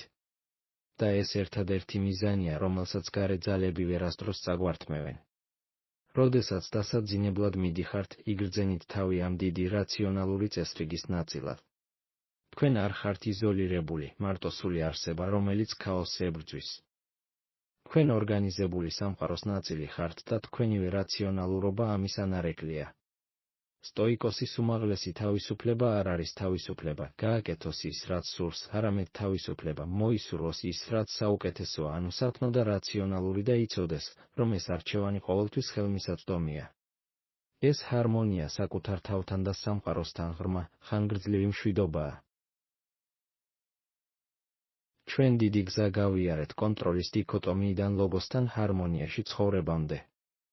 ახლა ინტეგრაციის დროა, როგორ გარდავქმნათ სტოიციზმი ლამაზი იდეების კრებულიდან სულის ყოველდღიურ ვარჯიშად ცხოვრების წესად, რომელიც ევდაიმონიამდე ავთენტურ, აყვავებულ კეთილდღეობამდე მივყავართ. სტოიციზმი არ არის ერთჯერადი გამოსავალი, არამედ მიმდინარე პროცესია, ერთგვარი გონებრივი ფიტნესი, რომელიც მუდმივ პრაქტიკასა და გამეორებას მოითხოვს. სტოიკოსებს ესმოდათ, რომ ჩვენი გონება მიდრეკილია ირაციონალურობისკენ. ჩვენი ტვინი არის მანქანები, რომლებიც წარმოქმნიან შფოთვას და შიშს, განსაკუთრებით მაშინ, როდესაც არ ვართ დაკავებულნი პროდუქტიული საქმიანობით. ამიტომ იმისათვის, რომ სათნოება გახდეს ავტომატური და სიმშვიდე ბუნებრივი, აუცილებელია ყოველდღიური რიტუალები და ვარჯიშები. 1. დილის მომზადება premeditatio. სტოიკოსის დღე იწყება იმ ყველაფრისთვის მომზადებით, რაც შეიძლება არასწორად წავიდეს. ეს არ არის პირქუში მოლოდინი, არამედ აქტიური გონებრივი ჯავშანი. მარკუს ავრელიუსმა გვირჩია, როდესაც გაიღვიძე ვუთხარი საკუთარ თავს, მე შევხვდები ვინმე უმადური, თავხედი, მზაკვრული, შურიანი და არაკომუნიკაბელური. დილის მომზადება მოიცავს თქვენი როლის პასუხისმგებლობის აღიარებას პროცოფანს. დღეს ჩემი ამოცანაა ვიყო ბრძენი მშობელი, სამართლიანი კოლეგა, ურყევი ადამიანი. premeditation melodramas გამოყენება, სწრაფად გადახედეთ პოტენციურ სირთულეებს და მიიღეთ გადაწყვეტილება. თუ ეს მოხდება, მე გამოვიყენებ სიმტკიცეს და თავშეკავებას და არ დავნებდები რისხვას. კონტროლის დიქოტომიის დადასტურება. მე მხოლოდ ჩემს ქმედებებსა და განსჯაზე გავამახვილებ ყურადღებას. შედეგი ჩემი საქმე არ არის. ეს გონებრივი დათბობა უზრუნველყოფს, რომ როდესაც დილის პირველ გამაღიზიანებელ ფაქტორს წააწყდებით, მაგალითად, ნელი ინტერნეტი ან ცუდი ამინდი, გზად იქნებით გამოიყენოთ ეპოქა განსჯის შეჩერება იმპულსურად რეაგირების ნაცვლად. 2. მომენტალური პრაქტიკა გონებამახვილობა. მთელი დღის განმავლობაში მუდმივად შეახსენეთ საკუთარ თავს ეს პრინციპები. ეს არის მომენტალური ვარჯიში. როგორც კი გრძნობთ ემოციების მოზღვავებას, გააქტიურდება სიგნალი, ბრაზი, შური, შიში. ეს არ არის წარუმატებლობა, არამედ სიგნალი იმისა, რომ თქვენმა გონებამ ახლახან გამოიტანა ირაციონალური განაჩენი. გონების დაუყოვნებელი გამოყენება, შეჩერდით. ეს ჩემი შეფასებაა თუ მოვლენა, ეს გარეგანია თუ შინაგანი, ეს სათნოა თუ მანკიერი, ობიექტური წარმოდგენა. მოვლენას ემოციური შეფერილობა მოაშორეთ, ეს უბრალოდ ხმამაღალი ხმაურია და არა პირადი შეურაცხყოფა. ეს წამიერი პრაქტიკა ყველა სამუშაო სტრესს, ყველა კამათს, ყველა მოლოდინს ტრენინგის შესაძლებლობად გარდაქმნის. გახსოვდეთ, თქვენ არ ეძებთ სიმშვიდეს, თქვენ ეძებთ მასალას ხასიათის გასაძლიერებლად. 3. საღამოს თვითანალიზი. როგორც განვიხილეთ, დღე ინვენტარიზაციით მთავრდება საღამოს დღიური. ეს არის გაკვეთილების კონსოლიდაცია. სათნოების შეფასება. სად მივახციე წარმატებას? სად ვიყავი ბრძენი? შეცდომების ანალიზი. სად დავნებდი ვნებას? რა ირაციონალური შეფასება გამოვიტანე? კორექტირების გეგმა. როგორ ვიმოქმედებდი სხვაგვარად, თუ ეს ხვალაც განმეორდებოდა? ამ ციკლის მუდმივი გამეორება, მომზადება, მოქმედება, შეფასება სტოიციზმის ცხოვრების წესის არსია. სტოიციზმი არის სისტემა იმ სამყაროში მოქმედებისთვის, რომელსაც ჩვენ არ ვაკონტროლებთ. როდესაც სტოიციზმს ამ გზით ასრულებ, წყვეთ შენი შთაბეჭდილებების მონაყოფნას და საკუთარი ნებით ბატონ პატრონი ხდები.